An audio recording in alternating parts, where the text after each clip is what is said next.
Welcome dear students. നമ്മളുടെ Indian government and politics എന്ന് പറയുന്ന BA പൊളിറ്റിക്കൽ സയൻസിന്റെ കോർ കോഴ്സിലേക്ക് എല്ലാ വിദ്യാർത്ഥികൾക്കും സ്വാഗതം. ഈ കോഴ്സിൽ നമ്മൾ പ്രധാനമായിട്ട് ഡിസ്കസ് ചെയ്യാൻ പോകുന്നത് ഇന്ത്യൻ ഗവൺമെന്റ് ആൻഡ് പൊളിറ്റിക്സ്, അതിനകത്ത് ഏറ്റവും പ്രധാനപ്പെട്ട ഇന്ത്യയുടെ കോൺസ്റ്റിറ്റ്യൂഷൻ, ഇന്ത്യയുടെ ഭരണഘടന, അതുമായിട്ട് ബന്ധപ്പെട്ടിട്ട് അതിന്റെ ചരിത്ര പശ്ചാത്തലത്തിൽ എന്തൊക്കെ സംഭവ വികാസങ്ങൾ ഉണ്ടായി, ഏതെല്ലാം പ്രധാനപ്പെട്ട ആക്ടുകൾ, ഏതെല്ലാം പ്രധാനപ്പെട്ട ചില ഗവൺമെന്റിന്റെ, അതായത് പ്രത്യേകിച്ച് ബ്രിട്ടീഷ് ഗവൺമെന്റിന്റെ നിയമസംഹിതകൾ, അതെല്ലാം എങ്ങനെയാണ് ഇന്ത്യൻ കോൺസ്റ്റിറ്റ്യൂഷൻ അല്ലെങ്കിൽ ഇന്ത്യ സ്വതന്ത്രമാകുന്നതിന് മുമ്പ് ഈ ഇന്ത്യൻ സബ് കോണ്ടിനെന്റിനെ കംപ്ലീറ്റ് ആയിട്ട് റൂൾ ചെയ്തിരുന്നത്, ഡോമിനേറ്റ് ചെയ്തിരുന്നത്, ഭരിച്ചിരുന്നത് എന്ന് ഉള്ള പ്രധാനപ്പെട്ട സംഗതികളെ കുറിച്ചൊക്കെയാണ് നമ്മൾ ഈ പർട്ടിക്കുലർ പേപ്പറിൽ പഠിക്കാൻ പോകുന്നത്, ഇന്ത്യൻ ഗവൺമെന്റ് ആൻഡ് പൊളിറ്റിക്സിൽ. ഇതിൽ പ്രധാനമായിട്ട് 5 മൊഡ്യൂളുകളുണ്ട്, അതായത് 5 ഡിഫറെന്റ് യൂണിറ്റ്സുകളിലായിട്ടാണ് നമ്മൾ Indian government politics, starting with the background of the Indian constitution, Indian ഭരണഘടനയുടെ ചരിത്ര പശ്ചാത്തലത്തിൽ ഏതെല്ലാം പ്രധാനപ്പെട്ട ആക്ടുകൾ, ഏതെല്ലാം പ്രധാനപ്പെട്ട നിയമസംഹിതകൾ ബ്രിട്ടീഷ് ഇന്ത്യ അഡ്മിനിസ്ട്രേഷൻ പാസ്സാക്കി, അതെല്ലാം ബ്രിട്ടീഷ് ഗവൺമെന്റിന്റെ അവരുടേതായിട്ടുള്ള സ്വാർത്ഥ താല്പര്യങ്ങൾക്ക് വേണ്ടിയിട്ട്, സാമ്പത്തികമായാലും രാഷ്ട്രീയപരമായിട്ടുള്ള സ്വാർത്ഥ താല്പര്യങ്ങൾക്ക് വേണ്ടിയിട്ട് എങ്ങനെയെല്ലാം അവ ഇന്ത്യയിൽ നടപ്പാക്കി. അതുമാത്രമല്ല, അതിനോടൊപ്പം തന്നെ ശക്തമായിട്ടുള്ള എതിർപ്പ് ബ്രിട്ടീഷ് ഗവൺമെന്റിനെതിരെ 1909 മുതൽ തന്നെ ഇന്ത്യയുടെ പല ഭാഗങ്ങളിൽ നിന്ന് ഉണ്ടായിട്ടുണ്ട്. അതിനെ തുടർന്ന് ബ്രിട്ടീഷ് ഗവൺമെന്റ് പല ആക്ടുകൾ പാസ്സാക്കിയപ്പോൾ അതിലൊക്കെ ഇന്ത്യക്കാരുടെ പ്രാതിനിധ്യം ഉൾക്കൊള്ളിക്കാനായിട്ട്, അല്ലെങ്കിൽ അവരെ ഉൾക്കൊള്ളിച്ചുകൊണ്ടൊരു പ്രധാനപ്പെട്ട ഒരു ലെജിസ്ലേറ്റീവ് കൗൺസിൽ എന്നോ എക്സിക്യൂട്ടീവ് കൗൺസിലുകളൊക്കെ വിപുലീകരിക്കാനുള്ള ശ്രമം വരെ ബ്രിട്ടന്റെ ഭാഗത്ത് നിന്ന് ഉണ്ടായിട്ടുണ്ട്. സോ ഈ കോഴ്സിന്റെ പ്രധാനപ്പെട്ട ഭാഗങ്ങളിലേക്ക് പോകുന്നതിനേക്കാൾ മുമ്പ് നമുക്ക് ആദ്യമേ തന്നെ ഏതൊക്കെയാണ് 5 മൊഡ്യൂളുകളിൽ ഏതൊക്കെ ടോപ്പിക്കുകളാണ്, ഏതൊക്കെ പ്രധാനപ്പെട്ട പോർഷനുകളാണ് 5 മൊഡ്യൂളുകളിൽ ഈ പർട്ടിക്കുലർ കോഴ്സിൽ ഇന്ത്യൻ ഗവൺമെന്റ് ആൻഡ് പൊളിറ്റിക്സിൽ നമ്മൾ ഉൾപ്പെടുത്തിയിട്ടുള്ളത് എന്ന് നോക്കാം. അതിനു വേണ്ടിയിട്ട്, നിങ്ങൾക്ക് മനസ്സിലാകാൻ വേണ്ടിയിട്ട് ഞാനൊരു പ്രധാനപ്പെട്ട സ്ലൈഡ് ഇവിടെ ഷെയർ ചെയ്യാം, ഫസ്റ്റ് മൊഡ്യൂളുമായിട്ട് ബന്ധപ്പെട്ടിട്ട്. അങ്ങനെ ഓരോ പ്രസന്റേഷനിലും ഓരോരോ സ്ലൈഡ് നിങ്ങൾക്ക്, ഓരോരോ പർട്ടിക്കുലർ പോർഷൻസ് നിങ്ങൾക്ക് വ്യക്തമായിട്ട് ഉദാഹരണ സഹിതം മനസ്സിലാക്കാൻ സാധിക്കും. ഇവിടെ നിങ്ങൾക്ക് കാണാം, നിങ്ങളുടെ കോഴ്സിന്റെ പേര് ഇന്ത്യൻ ഗവൺമെന്റ് ആൻഡ് പൊളിറ്റിക്സ്. ഇത് BA പൊളിറ്റിക്കൽ സയൻസിന്റെ കോർ കോഴ്സ് ആണ്, 3rd സെമസ്റ്ററിലെ. സോ നിങ്ങളുടെ പൂർണ്ണമായിട്ടുള്ള ശ്രദ്ധ ഇതിലേക്ക് കൊണ്ടുവരികയെങ്കിൽ തന്നെ, അത് ഉണ്ടെങ്കിൽ മാത്രമേ ഈ ഇന്ത്യൻ ഗവൺമെന്റ് ആൻഡ് പൊളിറ്റിക്സ് എന്ന് പറയുന്ന ഈ പേപ്പറിൽ 5 മൊഡ്യൂളുകളായിട്ട് ഏതൊക്കെ പോർഷൻസ് വളരെ ഡീറ്റെയിൽഡ് ആയിട്ട് ഡിസ്കസ് ചെയ്യുന്നുണ്ട് എന്നുള്ളത് നിങ്ങൾക്ക് മനസ്സിലാക്കാൻ സാധിക്കുകയുള്ളൂ. അത് നമുക്ക് ഫസ്റ്റ് സ്ലൈഡിലേക്ക് പോവാം. അതിൽ നിങ്ങൾക്ക് കാണാം, ഈ കോഴ്സിൽ പ്രധാനമായിട്ട് 5 മൊഡ്യൂളുകളാണ് ഉള്ളത്. ഒന്നാമത്തെ മൊഡ്യൂളിൽ കോൺസ്റ്റിറ്റ്യൂഷണൽ ഡെവലപ്മെന്റിനെ കുറിച്ചാണ്, അതായത് ഇന്ത്യൻ കോൺസ്റ്റിറ്റ്യൂഷൻ ഉണ്ടാവുന്നതിനേക്കാളും മുമ്പ്, അതിന്റെ നിർമ്മാണം, അതിന്റെ ഫൗണ്ടേഷൻ, അതിന്റെ എസ്റ്റാബ്ലിഷ്മെന്റ് നടക്കുന്നതിനേക്കാളും മുമ്പ് ഏതൊക്കെ രീതിയിലുള്ള ബ്രിട്ടീഷ് ആക്ടുകളാണ് ഇവിടെ ഉണ്ടായിരുന്നുള്ളതെന്ന് ഈ പർട്ടിക്കുലർ മൊഡ്യൂളിൽ നിങ്ങൾക്ക് കാണാം. അതിൽ 1909 ഗവൺമെന്റ് ഓഫ് ഇന്ത്യ ആക്ട് അല്ലെങ്കിൽ മിന്റോ മോർലി റിഫോംസ് നിങ്ങൾ പഠിക്കുന്നുണ്ട്. ഒപ്പം തന്നെ 1919 ഗവൺമെന്റ് ഓഫ് ഇന്ത്യ ആക്ട് പഠിക്കുന്നുണ്ട്. 1935 government of India act, 1947 India independence act നമ്മൾ ഈ പർട്ടിക്കുലർ മൊഡ്യൂളിൽ അല്ലെങ്കിൽ യൂണിറ്റിൽ നമ്മൾ പഠിക്കുന്നുണ്ട്. രണ്ടാമത്തെ മൊഡ്യൂളിൽ ഇന്ത്യയുടെ ഭരണഘടനയുടെ ഏറ്റവും പ്രധാനപ്പെട്ട സവിശേഷതകളെ കുറിച്ചാണ് നമ്മൾ പഠിക്കുന്നത്. എന്തൊക്കെ പ്രത്യേകതകൾ നമ്മുടെ ഭരണഘടനയ്ക്കുണ്ട്, ആ പ്രത്യേകതകൾ മറ്റുള്ള രാജ്യങ്ങളിൽ നിന്നും ഇന്ത്യയെ എങ്ങനെ വ്യത്യസ്തമാക്കുന്നു, ഏതൊരു രീതിയിലുള്ള ജനാധിപത്യ അല്ലെങ്കിൽ ഒരു ഫെഡറൽ എന്ന് പറയുന്ന ആ ശബ്ദം, ആ വേർഡ് ഇന്ത്യൻ കോൺസ്റ്റിറ്റ്യൂഷനിൽ, ഇന്ത്യൻ ഭരണഘടനയിൽ ഉപയോഗിക്കുന്നില്ല. കാരണം ആർട്ടിക്കിൾ 1 തന്നെ പറയുന്നത് India, that is Bharat, shall be A union of States എന്നാണ്. ഇന്ത്യ ഒരുപാട് സംസ്ഥാനങ്ങളുടെ ഒരു യൂണിയൻ ആയിട്ടാണ് നമ്മൾ കോൺസ്റ്റിറ്റ്യൂഷനിൽ പറയുന്നത്, അതിനൊരു ഫെഡറൽ ആയിട്ട് പറയുന്നില്ല. എങ്കിൽ തന്നെയും ഒരു ഫെഡറൽ സിസ്റ്റത്തിന്റെ എല്ലാവിധ സവിശേഷതകളും ഒരു യൂണി സിസ്റ്റത്തിന്റെ, അതായത് ഒരു യൂണി കൈൻഡ് ഓഫ് ലാറ്ററൽ സിസ്റ്റത്തിന്റെ എല്ലാവിധ അല്ലെങ്കിൽ പോലും ചില സവിശേഷതകളും ചില പ്രത്യേകതകളും ഇതിൽ നമ്മുടെ ഇന്ത്യൻ പൊളിറ്റിക്കൽ സിസ്റ്റത്തിൽ കാണാൻ പറ്റും. അത് നമ്മൾ രണ്ടാമത്തെ മൊഡ്യൂളിൽ ഡിസ്കസ് ചെയ്യുന്നു. മൂന്നാമത്തെ മൊഡ്യൂളിൽ ഇന്ത്യയുടെ കേന്ദ്ര കേന്ദ്രത്തിലും ഇന്ത്യയുടെ വ്യത്യസ്ത സംസ്ഥാന തലത്തിലും ലോക്കൽ തലത്തിലും ഏത് രീതിയിലുള്ള അഡ്മിനിസ്ട്രേറ്റീവ് സ്ട്രക്ചറാണ്, ഭരണ സംവിധാനമാണ്, പരമായ ഘടനയാണ് നിലനിൽക്കുന്നത് എന്നതിനെ കുറിച്ച് നമ്മൾ പഠിക്കുന്നു. സെൻട്രൽ ഗവൺമെന്റിൽ നമുക്ക് പാർലമെന്റ് ഉണ്ട്, ലോക്സഭ രാജ്യസഭ പ്രസിഡന്റ് ഉണ്ട്. സംസ്ഥാനങ്ങളിലേക്ക് വരുമ്പോൾ കേന്ദ്ര തലത്തിൽ തന്നെ പ്രൈം മിനിസ്റ്ററും അദ്ദേഹത്തിന്റെ കീഴിൽ ക്യാബിനറ്റ് കൗൺസിലും മറ്റു മിനിസ്റ്റേഴ്സ് ഒക്കെ വരുന്നു. ഒപ്പം സംസ്ഥാന തലത്തിലേക്ക് വരുമ്പോൾ ഗവർണർ ഉണ്ട്, പിന്നെ അവിടെ മുഖ്യമന്ത്രിയുണ്ട്. ഒപ്പം തന്നെ മുഖ്യമന്ത്രിക്ക് കീഴെ കൗൺസിൽ ഓഫ് മിനിസ്റ്റേഴ്സ് ഉണ്ട്, അല്ലെങ്കിൽ ക്യാബിനറ്റ് മിനിസ്റ്റേഴ്സ് ഉണ്ട്, മറ്റ് സിവിൽ സർവൻസ് വരുന്നു. അതിനോടൊപ്പം തന്നെ ലോക്കൽ തലത്തില്, അതായത് ഏറ്റവും തദ്ദേശീയ തലത്തില് നമുക്ക് പഞ്ചായത്തി രാജ് സിസ്റ്റം എന്ന് പറയുന്ന ഒരു സിസ്റ്റം ഉണ്ട്. അതായത് ജില്ലാ തലത്തില് ഡിസ്ട്രിക്ട് അഡ്മിനിസ്ട്രേഷൻ, ബ്ലോക്ക് തലത്തില് ബ്ലോക്ക് അഡ്മിനിസ്ട്രേഷൻ, പഞ്ചായത്തി തലത്തില് ഗ്രാമപഞ്ചായത്ത്. ഇങ്ങനെ വ്യത്യസ്ത രീതികളിലൂടെയാണ് ഇന്ത്യയുടെ എല്ലാ ഭാഗത്തും ഇതിന്റെ ഭരണക്രമം ഇരിക്കുന്നത്, ഇതിന്റെ ഭരണരീതികൾ നടപ്പിലാക്കുന്നത്. അതാണ് മൂന്നാമത്തെ മൊഡ്യൂളിൽ നമ്മൾ പഠിക്കുന്നത്. നാലാമത്തെ മൊഡ്യൂളിൽ ഇന്ത്യൻ ജുഡീഷ്യൽ സിസ്റ്റത്തെ കുറിച്ച്. എന്താണ് Indian judicial system? Supreme court ഉണ്ട്, ഹൈക്കോർട്ട് ഉണ്ട്, അതുപോലെ തന്നെ മറ്റ് സെക്ടറലായിട്ടുള്ള പല ഡിസ്ട്രിക്ട് തലത്തില്, മുനിസിപ്പൽ തലത്തില്, അതുപോലെ കുട്ടികളുടെ കേസ് നോക്കുന്നതിന്, സ്ത്രീകളുടെ കേസ് നോക്കുന്നതിന്, അങ്ങനെ വ്യത്യസ്ത രീതികളിലുള്ള, അല്ലെങ്കിൽ കറപ്ഷനായിട്ട് ബന്ധപ്പെട്ട കേസ് നോക്കുന്നതിന് വ്യത്യസ്ത രീതികളിലുള്ള കോർട്ട് സംവിധാനം, ജുഡീഷ്യൽ സിസ്റ്റം ഇന്ത്യയിൽ നിലനിൽക്കുന്നുണ്ട്. അതിനെക്കുറിച്ചൊക്കെ നമ്മൾ നാലാമത്തെ മൊഡ്യൂളിൽ പഠിക്കുന്നു. അഞ്ചാമത്തെ മൊഡ്യൂളിൽ ഇന്ത്യൻ ഫെഡറലിസത്തെ കുറിച്ചാണ്. അതാണ് ലാസ്റ്റ് യൂണിറ്റ്. അഞ്ചാമത്തെ മൊഡ്യൂളിൽ നമ്മൾ ഇന്ത്യയിലെ ഫെഡറൽ സിസ്റ്റത്തെ കുറിച്ച്, ഞാൻ ആദ്യമേ തന്നെ പറഞ്ഞു, ഇന്ത്യയിലെ constitutionally India is not a federal state. Okay, India ഒരു ഫെഡറൽ സംവിധാനമല്ല. എങ്കിൽ തന്നെയും ഫെഡറലിസത്തിന്റെ ചില ഫീച്ചേഴ്സുകൾ ഇന്ത്യയുടെ രാഷ്ട്രീയ സംവിധാനത്തിൽ നമുക്ക് കാണാൻ സാധിക്കും. അതുകൊണ്ട് തന്നെ അക്കാദമിക്കലി നമുക്ക് ഇന്ത്യയെ ഒരു ഫെഡറൽ സിസ്റ്റം എന്ന് വിളിക്കുന്നതിൽ യാതൊരു തെറ്റും പറയാൻ പറ്റുന്നതല്ല. അതിനോടൊപ്പം തന്നെ ഒരു യൂണിറ്ററി സിസ്റ്റത്തിന്റെ ഫീച്ചേഴ്സും, അത് യൂണിറ്ററി സിസ്റ്റം എന്ന് പറഞ്ഞു കഴിഞ്ഞാൽ സെൻട്രൽ ഗവൺമെന്റ് വളരെയധികം പവർഫുൾ ആയിട്ടുള്ള ഒരു സിസ്റ്റം. ഫെഡറൽ സിസ്റ്റം എന്ന് പറയുമ്പോൾ സെൻട്രൽ ഗവൺമെന്റിനൊപ്പം തന്നെ സംസ്ഥാന ഗവൺമെന്റുകൾക്കും അധികാരങ്ങളും പവറും ഉള്ള ഒരു സിസ്റ്റം. അപ്പോൾ ഈ രണ്ട് സിസ്റ്റത്തിന്റെയും ഏകദേശം ചില ഫീച്ചേഴ്സുകളൊക്കെ ഇന്ത്യൻ പൊളിറ്റിക്കൽ സിസ്റ്റത്തിൽ, ഇന്ത്യൻ രാഷ്ട്രീയ സംവിധാനത്തിൽ നമുക്ക് കാണാൻ സാധിക്കും. അപ്പോൾ ഇതാണ് പ്രധാനമായിട്ട് നമ്മൾ ഈ പർട്ടിക്കുലർ പേപ്പറിൽ പഠിക്കാൻ പോകുന്നത്. ഇന്ത്യൻ ഗവൺമെന്റ് ആൻഡ് പൊളിറ്റിക്സ് എന്ന് പറയുന്ന ഈ പർട്ടിക്കുലർ കോഴ്സിൽ. ഓക്കെ, നമുക്ക് ഫസ്റ്റ് യൂണിറ്റിലേക്ക് പോവാം. ഫസ്റ്റ് മൊഡ്യൂള് ഞാൻ നേരത്തെ പറഞ്ഞിരുന്നു, അത് ഇന്ത്യയുടെ കോൺസ്റ്റിറ്റ്യൂഷൻ ഉണ്ടാവുന്നതിനേക്കാളും മുമ്പ്, അത് നിർമ്മിക്കുന്നതിനേക്കാളും മുമ്പ് 1949 നവംബർ 26 ഇന്ത്യയുടെ കോൺസ്റ്റിറ്റ്യൂന്റ് അസംബ്ലി അഡോപ്റ്റ് ചെയ്ത കോൺസ്റ്റിറ്റ്യൂഷൻ ഉണ്ടാകുന്നതിനേക്കാളും മുമ്പ് ഏതൊക്കെ തരത്തിലുള്ള നിയമ സംവിധാനങ്ങളാണ് ഇന്ത്യയിൽ ഉണ്ടായിരുന്നത്, അല്ലെങ്കിൽ ഇന്ത്യയിൽ ഇന്ത്യയുടെ ഏതൊരു പ്രൊവിൻസസ് എടുക്കുകയാണെങ്കിൽ അവിടെയൊക്കെ വളരെ ശക്തമായിട്ട് പ്രാബല്യത്തിൽ ഉണ്ടായിരുന്ന നിയമ നിർമ്മാണങ്ങൾ അല്ലെങ്കിൽ നിയമ സംഹിതകൾ ഏതൊക്കെയാണെന്ന് നമുക്ക് നോക്കാം. അതിലൊന്നാണ് ഗവൺമെന്റ് ഓഫ് ഇന്ത്യ ആക്ട് 1909, അതായത് 1909 India government of India act, 1919 government of India act, 1935 government of India act, 1947 Indian independence act.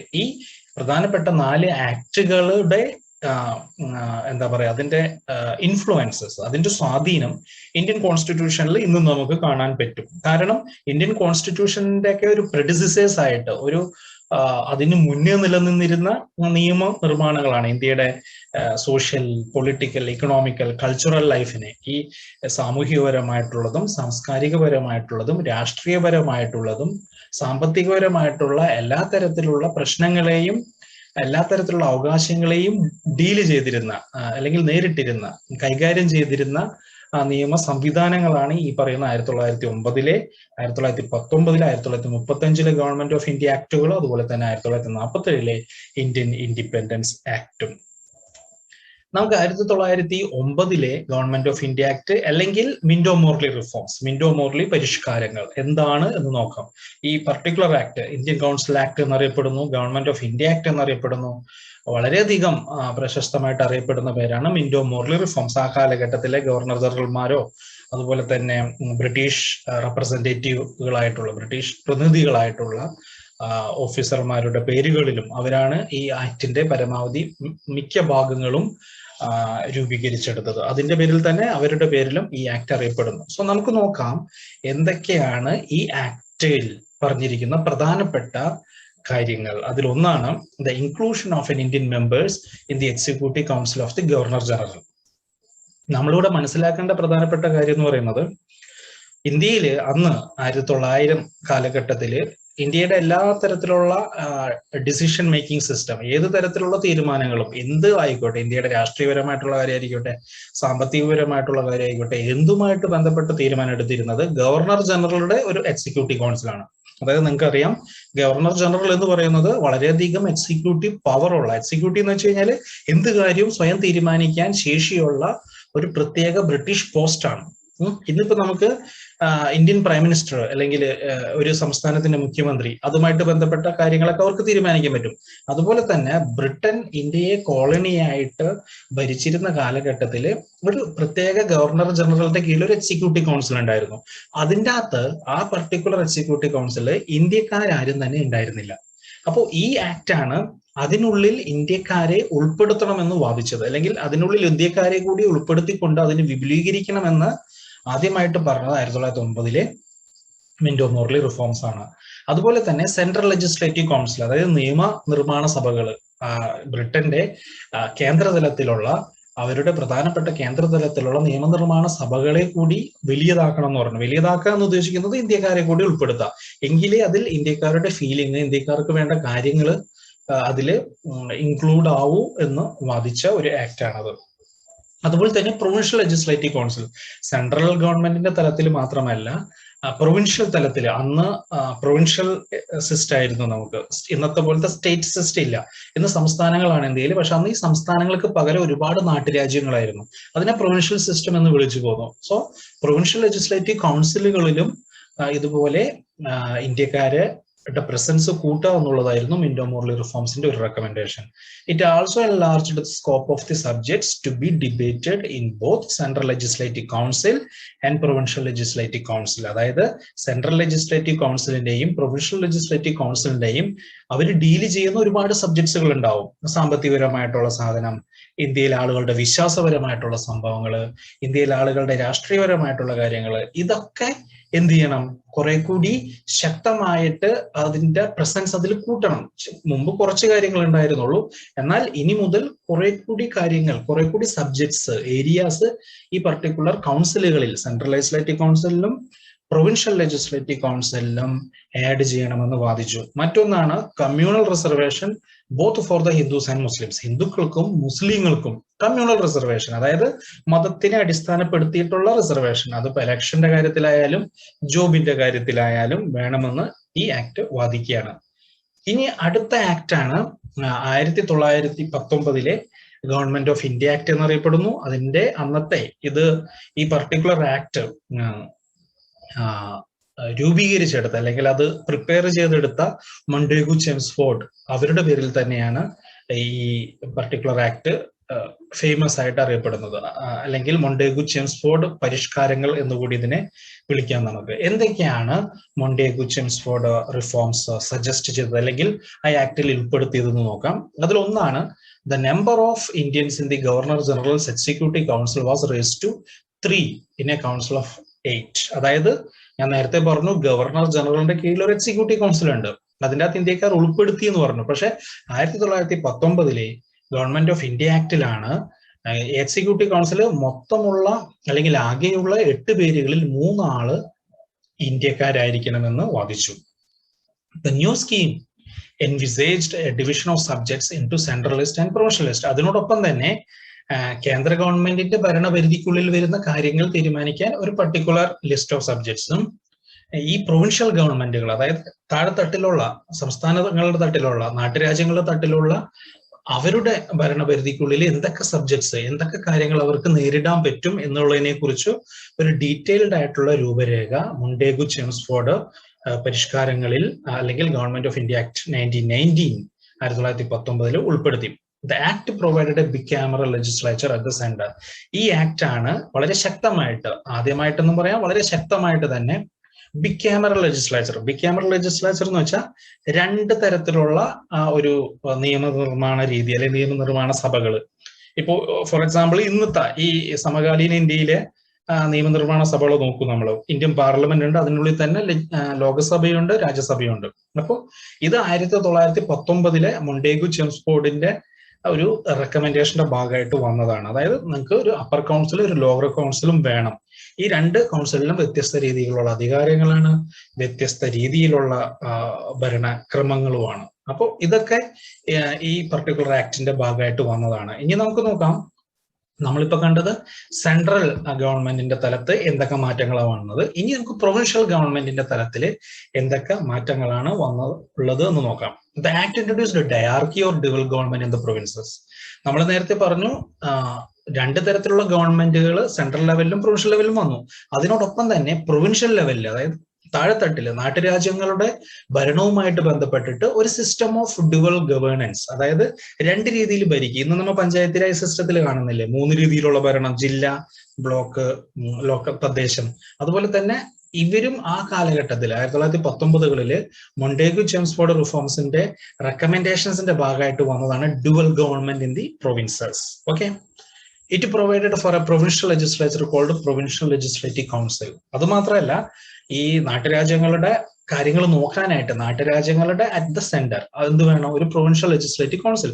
അതായത് ഫോർ എക്സാമ്പിൾ ഇന്നിപ്പോ നമ്മൾ കേരളത്തിന്റെ കാര്യം എടുക്കുകയാണെങ്കിൽ നമുക്ക് കേരളത്തിന് വേണ്ടിയിട്ട് തിരുവനന്തപുരത്ത് ഒരു നിയമനിർമ്മാണ സഭയുണ്ട് ഇല്ലേ, നമ്മുടെ ലെജിസ്ലേച്ചർ. അതുപോലെ തന്നെ അന്ന് 1919 മൊണ്ടേഗു ചെംസ്ഫോർഡ് സജസ്റ്റ് ചെയ്ത ഒരു ഐഡിയ ആയിരുന്നത് പ്രൊവിൻഷ്യൽ ലെജിസ്ലേറ്റീവ് കൗൺസിൽ. എല്ലാ നാട്ടുരാജ്യങ്ങളുടെ കാര്യം നോക്കാൻ വേണ്ടിയിട്ട് അവർക്ക് വേണ്ടിയിട്ട് ഒരു legislative council. It strengthens the provincial legislative council and it is varied from state to state. അതായത് ഈ the strengths of the provincial legislative council, അതായത് ഈ പ്രൊവിൻഷ്യൽ ലെജിസ്ലേറ്റീവ് കൗൺസിൽ ആളുകളുടെ എണ്ണം, പിന്നെ അവർ നേരിടുന്ന കാര്യങ്ങൾ, മാറ്റേഴ്സ് ഓഫ് സബ്ജക്ട്, അതൊക്കെ ഓരോരോ പ്രൊവിൻസിനനുസരിച്ച് മാറിക്കൊണ്ടിരിക്കും. ഫോർ എക്സാമ്പിൾ ഇന്ന് നോക്കൂ, കേരളത്തിൽ 140 MLA കാണാം. എന്നാൽ നിങ്ങൾ ഉത്തർപ്രദേശിൽ പോകുമ്പോൾ അതോ ഇവിടെ 260 പുറത്ത് നിങ്ങൾക്ക് കാണാൻ പറ്റും. അത്തരത്തിലുള്ള വ്യത്യാസങ്ങൾ അതിൻ്റെ അകത്ത് ഉണ്ടാവും. The scope of the functions enlarged. അതായത് പ്രൊവിൻഷ്യൽ ലെജിസ്ലേറ്റീവ് കൗൺസിലിന്റെ അവർ നേരിടുന്ന കാര്യങ്ങളൊക്കെ ഒരുപാട് എണ്ണം കൂട്ടി.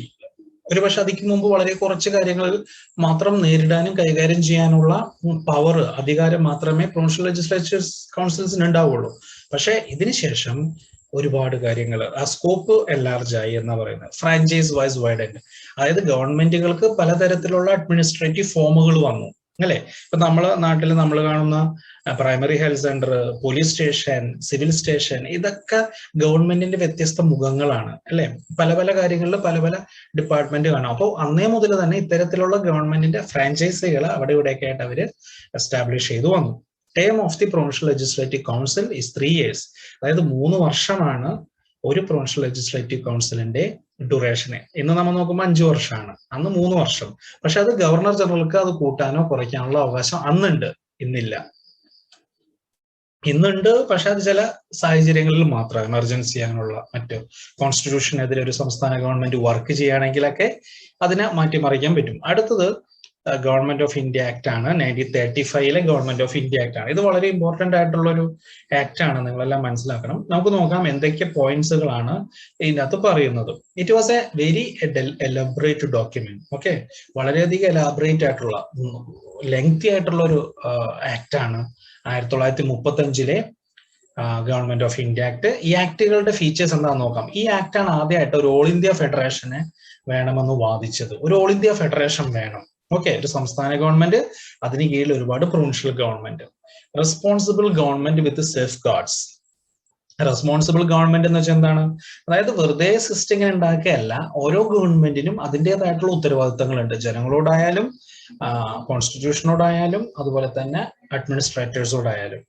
Separate representation of communal and other groups, അത് നമ്മൾ നേരത്തെ കണ്ടതാണ്. വ്യത്യസ്ത ഗ്രൂപ്പുകൾക്ക് കമ്മ്യൂണൽ ഒരു കോട്ടകള്, കമ്മ്യൂണൽ റിസർവേഷൻ സ്റ്റാറ്റസുകളൊക്കെ കൊടുക്കാം. അടുത്തതാണ് India independence act. 1947 India independence act. ഇതും വളരെ ഇമ്പോർട്ടന്റ് ആയിട്ടുള്ള ഒരു ആക്ട് ആണ്, നിങ്ങൾ മനസ്സിലാക്കണം. കാരണം ഈ ആക്ടോട് കൂടിയാണ് ഇന്ത്യക്ക് സ്വാതന്ത്ര്യം കിട്ടുന്നത്. So the act of 1947 provided for the partition of India and the establishment of the 2 dominions, India and Pakistan, from the appointed day 15th August 1947.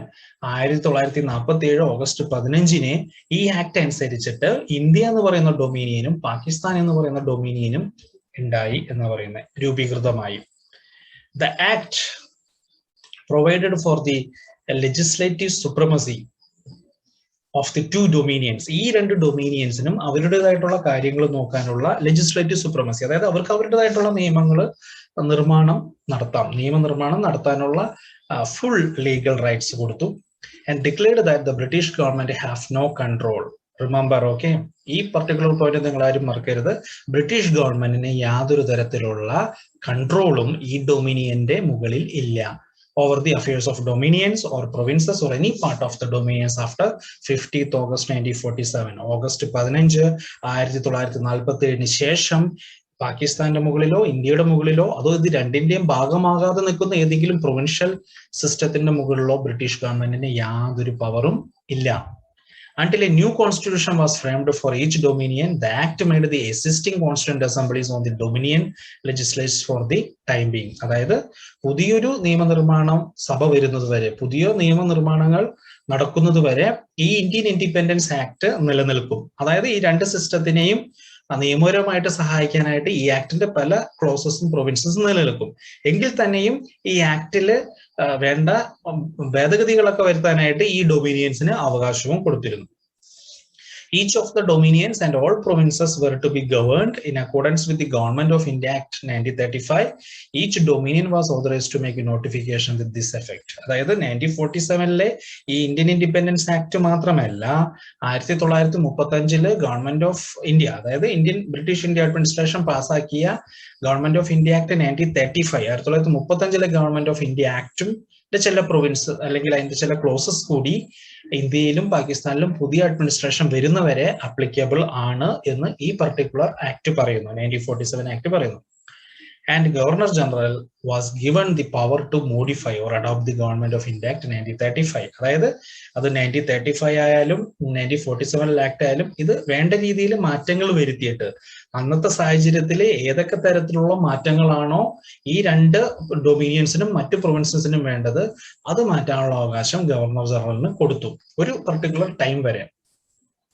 The rights of the British monarch to veto bills or reserve bills for his pleasure were given up. അതായത് British monarch, അതിപ്പോ British ക്യൂനാവാം അല്ലെങ്കിൽ ബ്രിട്ടന്റെ പ്രതിനിധികളാവാം, ആർക്കൊക്കെയാണോ ഇന്ത്യയുടെ കാര്യത്തിൽ veto power ഉണ്ടായിരുന്നത്, എന്ത് തീരുമാനിച്ചാൽ അത് വേണ്ട അല്ലെങ്കിൽ വേണം എന്ന് പറയാനുള്ള അവകാശം ഉണ്ടായിരുന്നത്, അത്തരത്തിലുള്ള എല്ലാ അധികാരങ്ങളെയും അവകാശങ്ങളെയും എടുത്തു കളഞ്ഞ ഒരു ആക്ട് ആണ്, നിയമമാണ് 1947 ഇന്ത്യൻ ഇൻഡിപെൻഡൻസ് ആക്ട്.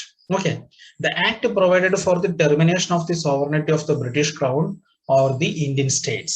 Okay, അതായത് ഇന്ത്യൻ സ്റ്റേറ്റ്സുകൾക്ക്, അതായത് ഇന്ത്യൻ പ്രൊവിൻസസിന് അല്ലെങ്കിൽ ഇന്ത്യക്കും പാകിസ്ഥാൻ ഇവർക്ക് എല്ലാവർക്കും കംപ്ലീറ്റ് ആയിട്ടുള്ള അവകാശം കൊടുത്തു. അതിനോടൊപ്പം തന്നെ ബ്രിട്ടീഷ് ഗവൺമെന്റിന് ഏതൊക്കെ തരത്തിലുള്ള പരമാധികാരം ഇന്ത്യയുടെ മേത്തുണ്ടായിരുന്നു അതിനെല്ലാത്തിനും എടുത്തു കളഞ്ഞു.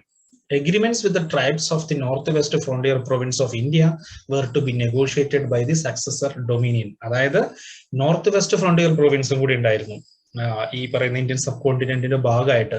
അപ്പൊ അവിടെ ഒരു പുതിയ ഗവൺമെന്റ്, ഒരു പുതിയൊരു പ്രൊവിൻഷ്യൽ സിസ്റ്റം വരുന്നത് വരെ എന്ത് ചെയ്യാം, ഈ ഏതൊക്കെ തരത്തിലുള്ള നിയമനിർമ്മാണങ്ങളാണ് ഉണ്ടാകുന്നതിനൊക്കെ നെഗോഷിയേറ്റ് ചെയ്യാം. The office of the Secretary of State for India was to be abolished and his work was to be taken over by the Secretary of State for Commonwealth Affairs. അതായത് secretary of state four ഇന്ത്യയാണ് എല്ലാത്തിനെയും control ചെയ്തിരുന്നത് സ്വാതന്ത്ര്യത്തിന് മുമ്പ് അല്ലെങ്കിൽ 1947 മുമ്പ്. ആ അവകാശങ്ങളെ എടുത്തു കളഞ്ഞു. പകരം ഒരു commonwealth affairs system, state for commonwealth അഫയേഴ്സിന്റെ ഒരു സെക്രട്ടറിക്ക് താൽക്കാലികമായിട്ട് ഏതെങ്കിലും തരത്തിലുള്ള നിയമസഹായങ്ങൾ ചെയ്തു കൊടുക്കാന്നുണ്ടെങ്കിൽ അതും ചെയ്തു കൊടുക്കാന്ന് പറഞ്ഞു. The title of the Emperor of India was to be dropped. അതായത് Emperor of India എന്ന് പറയുന്ന ടൈറ്റിൽ എടുത്തു കളഞ്ഞു. That provided both the dominions the full power and rights to go out of the British Commonwealth. Understood?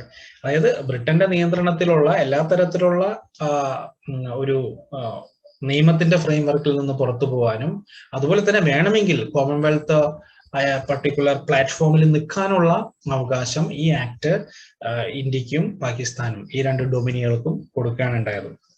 So ഇതിനുശേഷം നമുക്ക് കാണാൻ പറ്റുന്നത് ഈ 1947 ഓഗസ്റ്റ് 15 ഇന്ത്യ അല്ലെങ്കിൽ പാകിസ്ഥാൻ സ്വതന്ത്രമാവുന്നതിന് ശേഷം ഇന്ത്യയിൽ പ്രത്യേകിച്ച് ഒരു കോൺസ്റ്റിറ്റ്യൂന്റ് അസംബ്ലി ഡെവലപ്പ് ചെയ്യാണ് ഉണ്ടായത്. അതായത് ജവഹർലാൽ നെഹ്റു, രാജേന്ദ്ര പ്രസാദ്, BR അംബേദ്കർ, സച്ചിദാനന്ദ സിൻഹ, അങ്ങനെയുള്ള പ്രധാനപ്പെട്ട ലീഗൽ, പൊളിറ്റിക്കൽ, കോൺസ്റ്റിറ്റ്യൂഷണൽ എക്സ്പെർട്ടുകൾ എല്ലാവരും കൂടി ചേർന്നുകൊണ്ട് ഒരു കോൺസ്റ്റിറ്റ്യൂവന്റ് അസംബ്ലി എല്ലാ ഇന്ത്യയുടെ പ്രൊവിൻസസിലും എല്ലായിടത്തും റെപ്രസെന്റേഷൻ ഉണ്ട്. എങ്കിൽ ഇവരൊക്കെ കൂടി ചേർന്നുകൊണ്ട് വ്യത്യസ്ത കമ്മിറ്റികൾ ഉണ്ടാക്കാനായിട്ടുള്ള ഒരു ശ്രമമാണ് നടത്തിയത്. എന്തിനാണ് ഈ കമ്മിറ്റികളൊക്കെ?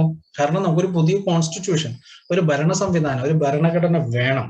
അതിനു വേണ്ടിയിട്ടാണ്. അങ്ങനെ ആ കോൺസ്റ്റിറ്റ്യൂന്റ് അസംബ്ലി ഇലക്ഷന് ശേഷം നമുക്കിവിടെ പ്രധാനമായിട്ട് കാണാൻ പറ്റും, അതിന് 4-5 സെക്ഷനുകൾ അത് കൂടുന്നുണ്ട്. ഫസ്റ്റ് സെക്ഷൻ December 9, 1946 മുതൽ 1947 25 ജനുവരി വരെയാണ്. അപ്പൊ ഇതിൻ്റെ അകത്താണ് ഇതിന്റെ ഒരു പെർമനന്റ് ചെയർമാനായിട്ട് ഡോക്ടർ രാജേന്ദ്ര പ്രസാദിനെ നമ്മൾ സെലക്ട് ചെയ്യുന്നത്.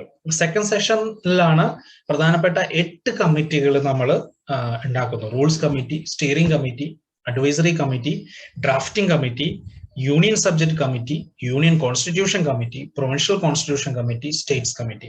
ഇങ്ങനെയുള്ള പ്രധാനപ്പെട്ട 8 കമ്മിറ്റികൾ പല പല കാര്യങ്ങൾ, പല പല സബ്ജക്ട്സുകൾ നോക്കാൻ വേണ്ടിയിട്ട് നമ്മൾ ഇവിടെ ഇന്ത്യയിൽ ക്രിയേറ്റ് ചെയ്യാണ് ഉണ്ടായത്.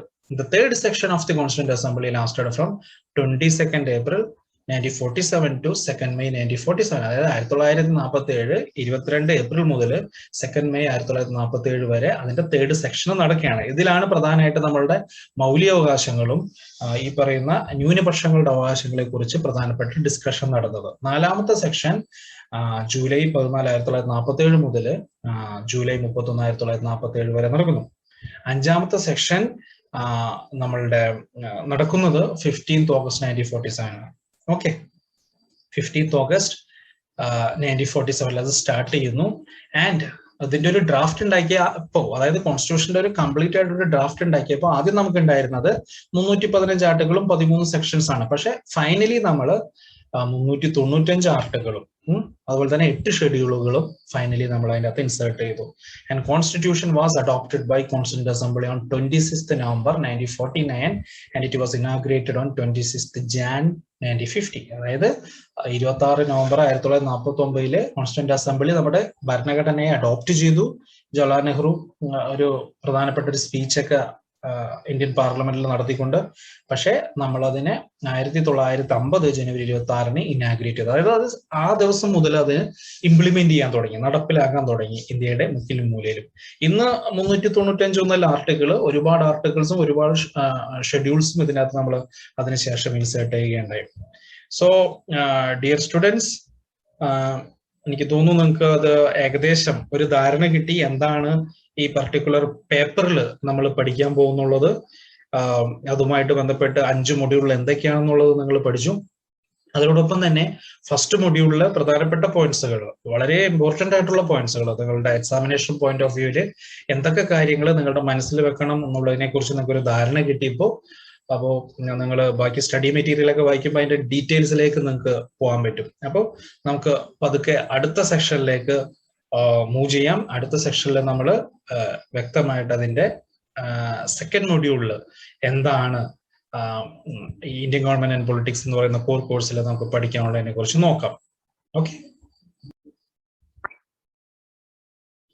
അങ്ങനെ നമ്മൾ ഒന്നാമത്തെ മൊഡ്യൂളിൽ പ്രധാനമായിട്ടും ഇന്ത്യയുടെ ഭരണഘടനയുടെ ആ ചരിത്ര പശ്ചാത്തലം പഠിച്ചതിന് ശേഷം പ്രധാനപ്പെട്ട ബ്രിട്ടീഷ് ആക്ടുകൾ എങ്ങനെയാണ് ഇന്ത്യൻ കോൺസ്റ്റിറ്റ്യൂഷൻ, ഇന്ത്യൻ ഭരണഘടന ഇന്ത്യൻ ഭരണഘടനയുടെ രൂപീകരണമായിട്ട് ബന്ധപ്പെട്ട് അതിക്ക് മുമ്പ് ഉണ്ടായിരുന്ന 1909 government of India act, 1919, 1935 government of India ആക്ടും, അതുപോലെ തന്നെ 1947 പാസാക്കിയ ഇന്ത്യൻ ഇൻഡിപെൻഡൻസ് ആക്ട് എങ്ങനെയാണ് ഇന്ത്യൻ ഭരണഘടനയെ സ്വാധീനിച്ചത് എന്ന് നമ്മൾ ഓൾറെഡി മനസ്സിലാക്കി.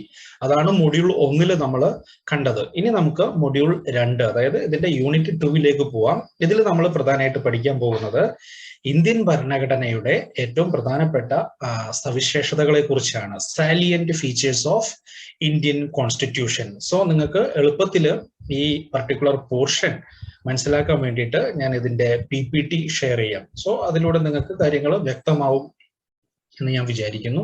സോ നമുക്ക് കാണാം, രണ്ടാമത്തെ മൊഡ്യൂളാണ് നിങ്ങളുടെ മുന്നിൽ സ്ലൈഡ് ആയിട്ടിരിക്കുന്നത്.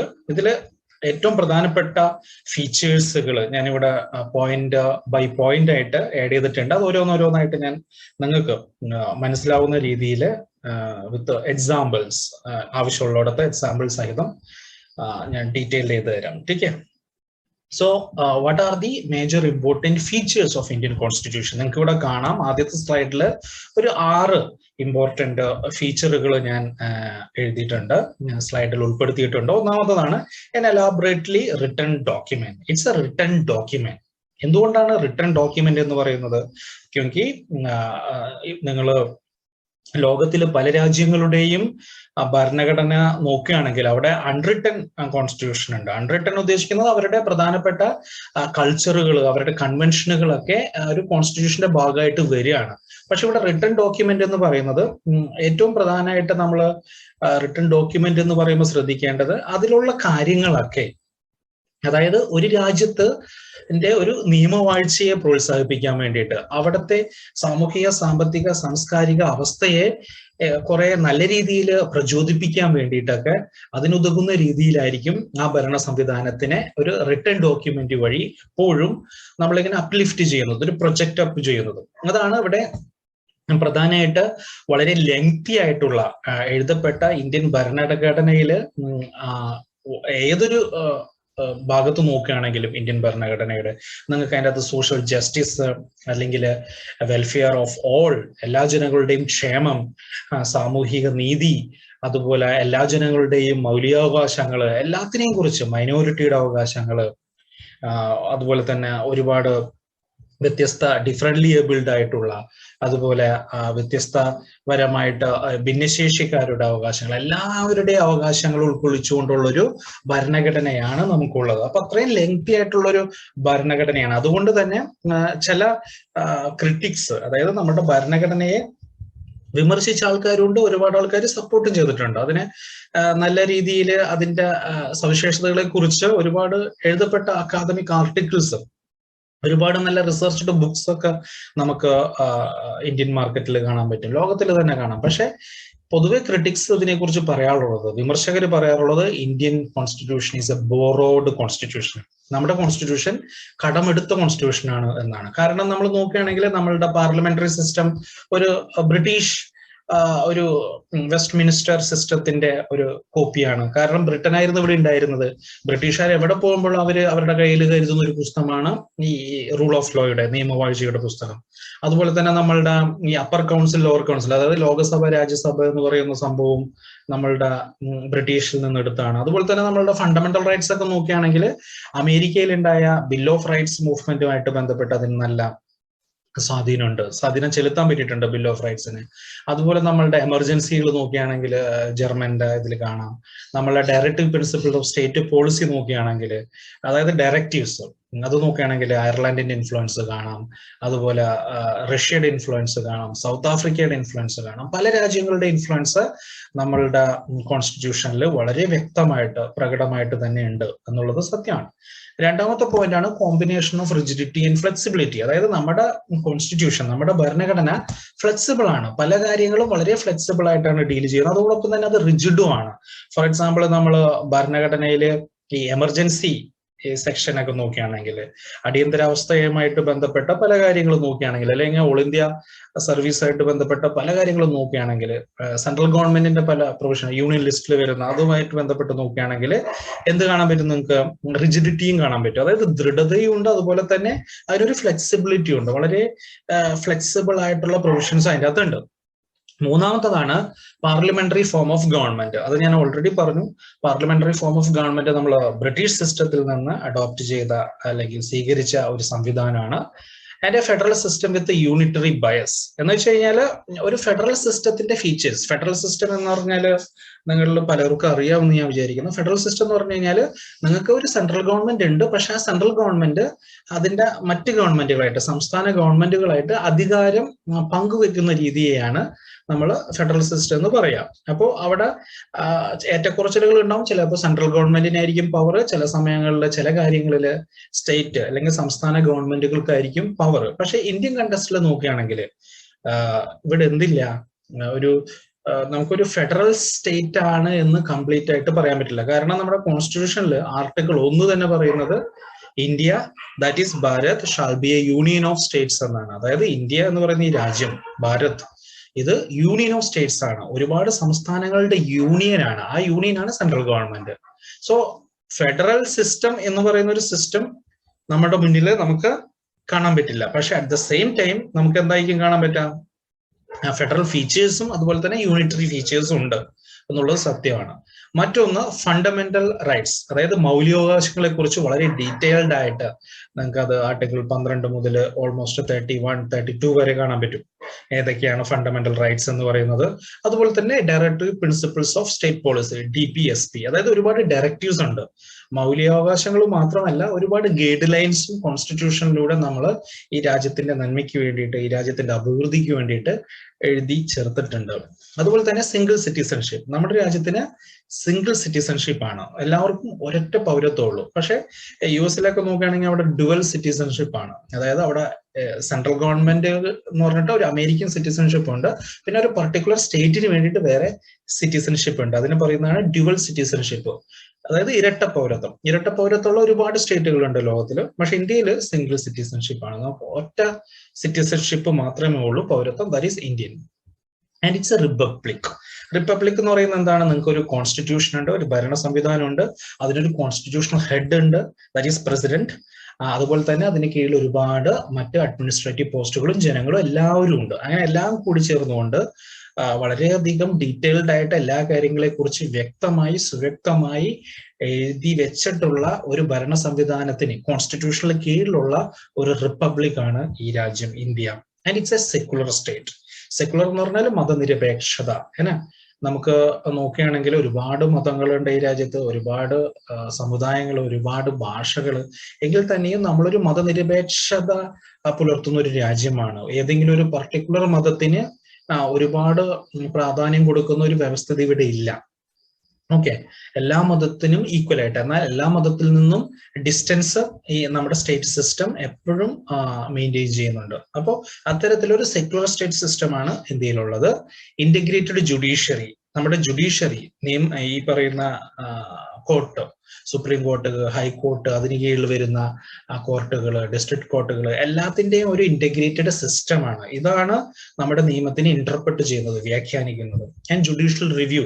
ജുഡീഷ്യൽ റിവ്യൂ എന്ന് പറയുന്നത് പല സമയത്തും കോടതിക്ക് എന്തിനുള്ള അവകാശമുണ്ട്, പല ഗവൺമെന്റിന്റെ പല അഭിപ്രായങ്ങളെയും, ഇവൻ പല കോടതികൾ എടുത്ത പല വെർഡിക്റ്റ് അല്ലെങ്കിൽ പല കേസിന്റെ ഫൈനൽ ഡിസിഷനുകളെയും ക്വസ്റ്റ്യൻ ചെയ്തുകൊണ്ട് അതിന് മുകളിലേക്ക് ഒരു അഭിപ്രായം പറഞ്ഞ് സമൂഹത്തിന്റെ നന്മയ്ക്ക് വേണ്ടിയിട്ട് കൊണ്ടുവരാനുള്ള കോടതിക്ക് ഒരു പർട്ടിക്കുലർ ഒരു അവകാശമുണ്ട്. എഴുതപ്പെട്ടിട്ടില്ലെങ്കിലും അത് എല്ലാ കോടതികളിലും ലോകത്ത് നമുക്കത് കാണാൻ പറ്റും. അത്തരത്തിലുള്ള പവറിനാണ് നമ്മൾ ജുഡീഷ്യൽ റിവ്യൂ എന്ന് പറയുന്നത്. And welfare state. ഇന്ത്യൻ ഭരണഘടനയിലൂടെ നമ്മൾ ഏറ്റവും കൂടുതൽ പ്രൊമോട്ട് ചെയ്യുന്ന ഒരു ആശയമാണ് ക്ഷേമരാജ്യം. ഈ രാജ്യത്തിലെ എല്ലാവർക്കും വെൽഫെയർ ഉണ്ടാവണം എന്ന് പറയുന്നത്, ഈ രാജ്യത്തിലെ എല്ലാവർക്കും അവരുടെ സാമൂഹിക, സാമ്പത്തിക, സാംസ്കാരികപരമായിട്ടുള്ള കാര്യങ്ങളിൽ ഉന്നമനം ഉണ്ടാവണം എന്ന് പറയുന്ന ഒരു സംവിധാനമാണ് നമുക്കുള്ളത്. ഇനി നമ്മളുടെ പ്രിയാമ്പിൾ ഒന്ന് നോക്കാം. പ്രിയാമ്പിൾ എന്ന് പറഞ്ഞാൽ നമ്മൾ എപ്പോഴും പ്രിയാമ്പിളിനെ കുറിച്ച് പറയുമ്പോൾ എല്ലാവർക്കും പറ്റുന്ന ഒരു മിസ്റ്റേക്ക് ആണ് പ്രിയാമ്പിൾ ഓഫ് ദി കോൺസ്റ്റിറ്റ്യൂഷൻ. നമ്മൾ പ്രിയാമ്പിൾ ഓഫ് ദി കോൺസ്റ്റിറ്റ്യൂഷൻ എന്ന് പറയാറില്ല, പ്രിയാമ്പിൾ ടു ദ കോൺസ്റ്റിറ്റ്യൂഷൻ. കാരണം ഇതൊരു ആമുഖമാണ്, ആമുഖം കോൺസ്റ്റിറ്റ്യൂഷനെ. അങ്ങനെയാണ് ഏറ്റവും നമ്മൾ എപ്പോഴും പറയാൻ ശ്രമിക്കേണ്ടത്, പ്രിയാമ്പിൾ ടു ദ കോൺസ്റ്റിറ്റ്യൂഷൻ. അപ്പൊ അതെങ്ങനെയാണ് തുടങ്ങുന്നതെന്ന് നമുക്ക് നോക്കാം. ഈ പ്രിയാമ്പിൾ വായിക്കുമ്പോൾ തന്നെ നമുക്ക് മനസ്സിലാവും ഇന്ത്യൻ ഭരണഘടനയിലെ ഏറ്റവും കൂടുതൽ പ്രാധാന്യം കൊടുത്തിട്ടുള്ളത് ആർക്കാണ് ഓർ എന്തിനാണ് എന്നുള്ളത്. ഓക്കെ, സോ ഇവിടെ we the people of India, we കഴിഞ്ഞിട്ട് ഒരു കോമയുണ്ട്, അത് കഴിഞ്ഞിട്ട് we the people of India. Comma ഇവിടെ ഇട്ടിട്ടില്ല, പക്ഷെ ഇവിടെ ഒരു കോമയുണ്ട്. We the people of India, അത് നമ്മൾ ഇന്ത്യക്കാർ. Having solemnly resolve to constitute India into a sovereign. നമ്മൾ വളരെയധികം, അതായത് നിയമത്തിനോട് പരിപൂർണമായി വിധേയപ്പെട്ടുകൊണ്ട് നമ്മൾ ഒരു പ്രതിജ്ഞ എടുക്കുകയാണ്. എന്ത്? To create or to constitute. എങ്ങനെയുള്ള ഒരു ഇന്ത്യ ഉണ്ടാകാൻ? സോവറിൻ, പരമാധികാരമുള്ളൊരു ഭാരതത്തെ, ഇന്ത്യയെ സൃഷ്ടിക്കാൻ സോഷ്യലിസ്റ്റ് ആയിട്ടുള്ള, സോവറിൻ എന്ന് ഉദ്ദേശിക്കുന്നത് ഇന്ത്യക്ക് എല്ലാ കാര്യങ്ങളിലും പരമാധികാരമുണ്ട്. ഇന്ത്യ എന്ന് പറയുന്ന ആരാണ്? V the people of India. അതാണ് നമ്മൾ മനസ്സിലാക്കേണ്ടത്. ഒരു കോടതിയല്ല, ഒരു ലെജിസ്ലേച്ചർ അല്ല, പ്രൈം മിനിസ്റ്റർ അല്ല, ചീഫ് മിനിസ്റ്റർ അല്ല, V the people of India. നമുക്കാണ്, ഇന്ത്യയിലെ സാധാ ജനങ്ങൾക്കാണ് കംപ്ലീറ്റ് ആയിട്ടുള്ള അവകാശം. എന്തിനെ സൃഷ്ടിക്കാൻ? സോവറിൻ ആയിട്ടുള്ള ഒരു ഇന്ത്യയെ, സോഷ്യലിസ്റ്റ് ആയിട്ടുള്ള, അതായത് സോഷ്യലിസം എന്ന് നമ്മൾ ഉദ്ദേശിക്കുന്നത് നമ്മുടെ രാജ്യത്തിന്, ഈ രാജ്യത്തിന്റെ റിസോഴ്സുകളെല്ലാം കളക്ട് ചെയ്തിട്ട് അതിന്റെ ഗുണങ്ങൾ എല്ലാവർക്കും തുല്യമായിട്ട് പങ്കുവെക്കാനുള്ള ഒരു ശേഷി, ഒരു കഴിവ്, ഒരു സ്വഭാവം, അതിനാണ് നമ്മൾ സോഷ്യലിസ്റ്റ് ഫോം ഓഫ് ഗവേണൻസ് എന്ന് പറയാം. എല്ലാവരെയും ഈക്വലായിട്ട് കാണുന്നതോടൊപ്പം തന്നെ സ്റ്റേറ്റും അതുപോലെ തന്നെ കാര്യങ്ങൾ ചെയ്യാം. അതായത് ഒരു ഡിക്റ്റാറ്റർഷിപ്പിലേക്കോ ഒരു സ്വേച്ഛാധിപത്യത്തിലേക്കോ അങ്ങനെ പോവാതെ എല്ലാവരുടെയും ക്ഷേമം ഒരേപോലെ കണക്കാക്കുന്ന ഒരു രാജ്യം. സെക്കുലർ, അതാണ് മതനിരപേക്ഷത. ഡെമോക്രാറ്റിക്, ജനാധിപത്യം. റിപ്പബ്ലിക് എന്ന് ഉദ്ദേശിക്കുന്നത് ഇവിടെ ഒരു കോൺസ്റ്റിറ്റ്യൂഷൻ, പ്രസിഡന്റ്, അങ്ങനെ ഒരു സിസ്റ്റമിക് ആയിട്ടുള്ള ഒരു കൺട്രോളും മാനേജ്മെന്റ് ഉള്ള ഒരു അവസ്ഥ. And to secure to all its citizens. അപ്പൊ ഇങ്ങനെയുള്ളൊരു ഇന്ത്യയെ നമുക്ക് സൃഷ്ടിക്കണം. അതിനോടൊപ്പം തന്നെ ഈ രാജ്യത്തിലെ എല്ലാ പൗരന്മാർക്കും എന്തൊക്കെ പ്രദാനം ചെയ്യണം അത് നോക്കാം. ജസ്റ്റിസ്, നീതി കൊടുക്കണം. ഏതൊക്കെ നീതി? സോഷ്യൽ, എക്കണോമിക് ആൻഡ് പൊളിറ്റിക്കൽ, സാമൂഹികവും സാമ്പത്തികവും രാഷ്ട്രീയപരമായിട്ടുള്ള ജസ്റ്റിസ്, നീതി എല്ലാവർക്കും തുല്യമായിട്ട് ലഭിക്കണം. ലിബർട്ടി എന്ന് വെച്ചാൽ ഒരു സ്വാതന്ത്ര്യത്തിനേക്കാളും ഇത്തിരി കൂടി ഒരു ഹൈപ്പർ ആയിട്ടുള്ള വേർഡാണ് ലിബർട്ടി ഓഫ് തോട്ട്, ചിന്തിക്കാനുള്ള സ്വാതന്ത്ര്യം. എക്സ്പ്രഷൻ, അത് പറയാനുള്ള സ്വാതന്ത്ര്യം. ബിലീഫ്, വിശ്വസിക്കാനുള്ള സ്വാതന്ത്ര്യം. ഫെയ്ത്ത്, ദൃഢമായിട്ട് ഏതെങ്കിലും ഒരു പർട്ടിക്കുലർ ഐഡിയോളജിയിൽ വിശ്വസിക്കാനുള്ള സ്വാതന്ത്ര്യം. ആൻഡ് വർഷിപ്പ്, അതായത് ആരാധിക്കാനുള്ള സ്വാതന്ത്ര്യം. അതെല്ലാവർക്കും ഉണ്ടാവണം. ആൻഡ് ഇക്വാളിറ്റി ഓഫ് സ്റ്റാറ്റസ്, തുല്യത. എന്തില്? സ്റ്റാറ്റസിൽ, നമ്മുടെ സ്റ്റാറ്റസിൽ ഒരു തുല്യത ഉണ്ടാവണം. ഓപ്പർച്യൂണിറ്റി, നമുക്ക് കിട്ടുന്ന ഓപ്പർച്യൂണിറ്റി എന്താ?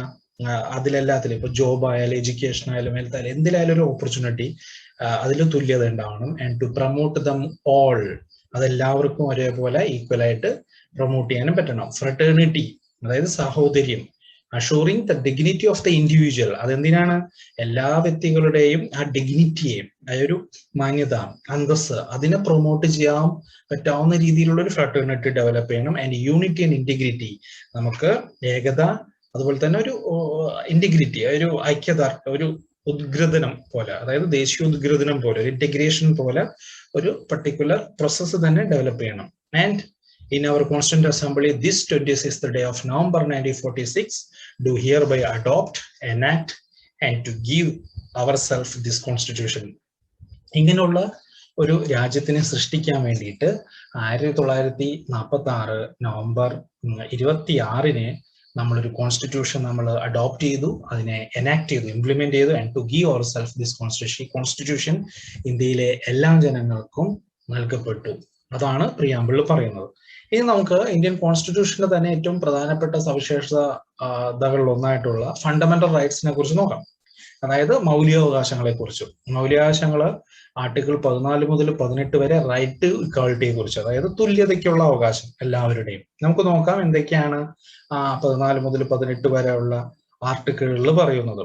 Article 14 provides that the state shall not deny to any person equality before the law and equal protection of the law within the territory of India. ഇന്ത്യയിലെ എല്ലാ ജനങ്ങൾക്കും, ഇന്ത്യയുടെ ടെറിട്ടറിക്കുള്ളിൽപ്പെട്ട എല്ലാ ജനങ്ങൾക്കും നിയമത്തിന് മുന്നിലും equal protection before the law and equal protection of the law, നിയമത്തിനാലും നിയമത്തിന് മുന്നിലും ഈക്വലി എല്ലാവരും പ്രൊട്ടക്ട് ചെയ്യപ്പെടും എന്നാണ് പറയുന്നത്.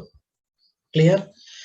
ആർട്ടിക്കിൾ 15 പറയുന്നത് ഇറ്റ് പ്രൊഹിബിറ്റ്സ് ഡിസ്ക്രിമിനേഷൻ, എല്ലാ തരത്തിലുള്ള ചൂഷണത്തിനെയും അല്ലെങ്കിൽ തരംതിരിവിനെയും ഇത് പ്രൊഹിബിറ്റ് ചെയ്യുന്നു, ഇല്ലാതാക്കുന്നു. Against any citizen on any grounds of religion, race, caste, sex or place of birth, അതായത് മതത്തിന്റെ പേരില്, ജാതീയതയുടെ പേരില്, ഓരോരുത്തരുടെ ജനിച്ച ജെൻഡറിന്റെ പേരില്, ജനിച്ച സ്ഥലത്തിന്റെ പേരിലുള്ള എല്ലാ തരത്തിലുള്ള ഡിസ്ക്രിമിനേഷനെയും ഇത് പ്രൊഹിബിറ്റ് ചെയ്യുന്നു. ആർട്ടിക്കിൾ 16 പറയുന്നത് എന്താണെന്ന് നോക്കിയാൽ equality of opportunity in matters of public employment, അതായത് പൊതു ഇതിൽ, അതായത് ഗവൺമെന്റിൽ ജോലി കിട്ടാൻ വേണ്ടിയിട്ട് എല്ലാവർക്കും ഈക്വൽ ആയിട്ട് അവസരം വേണം.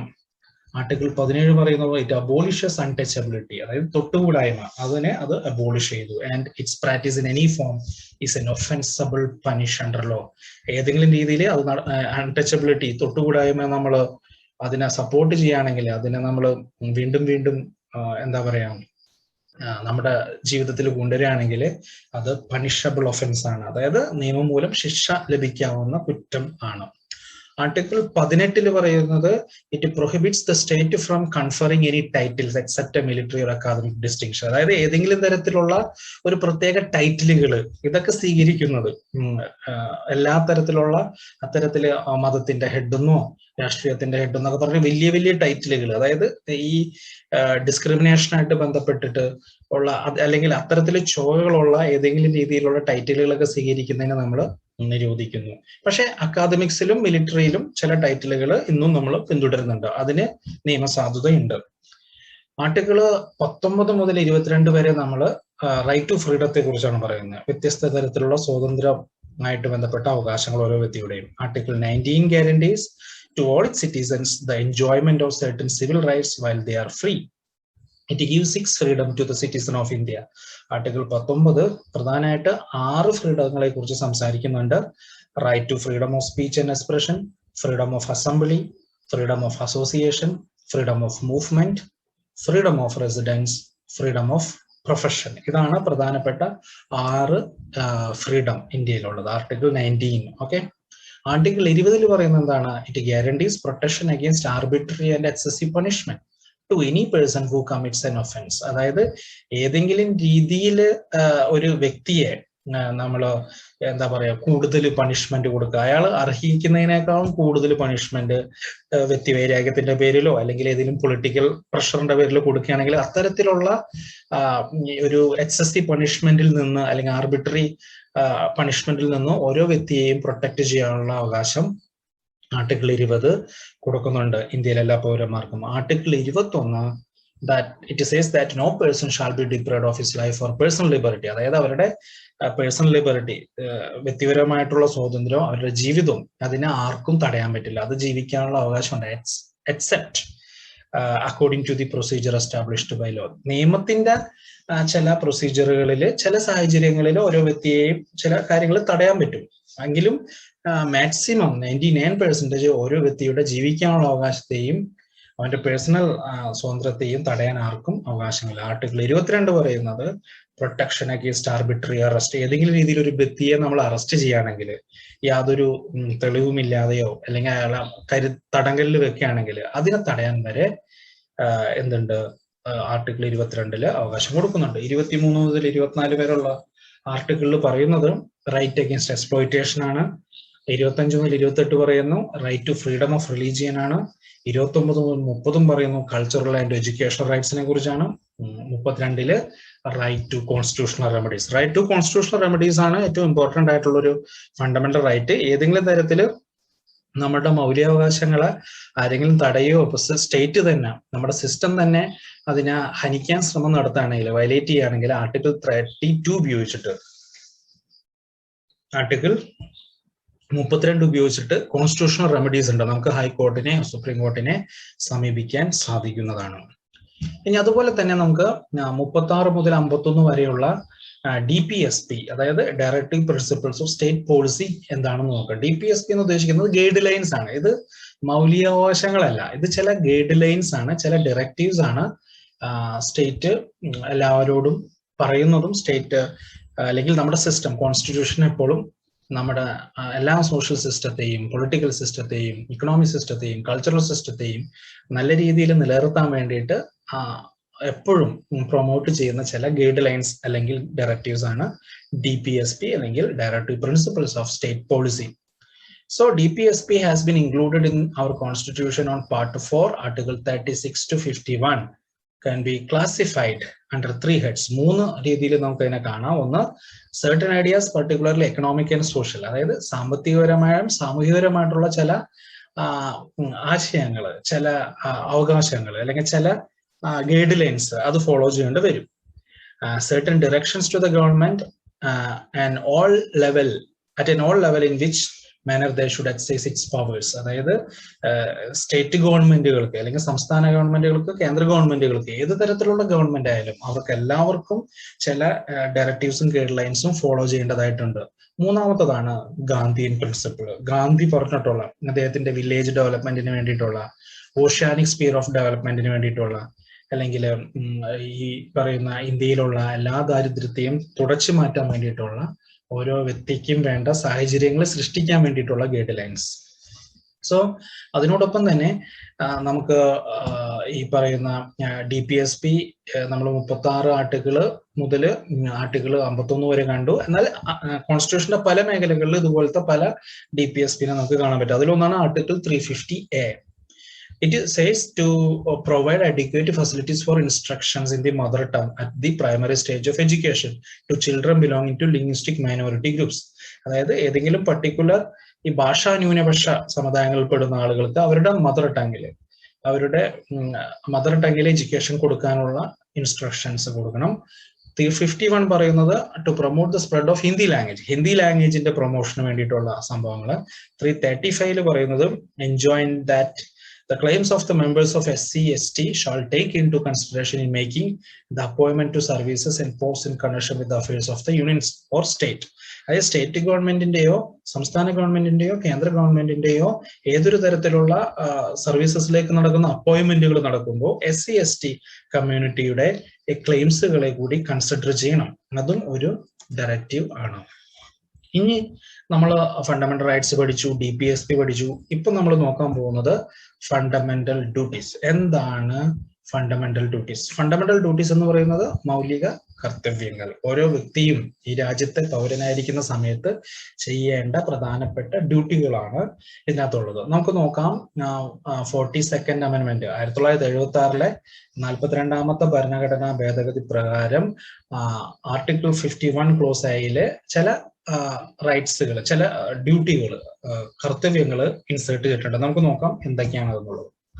To abide by the constitution and respect the national flag and national anthem.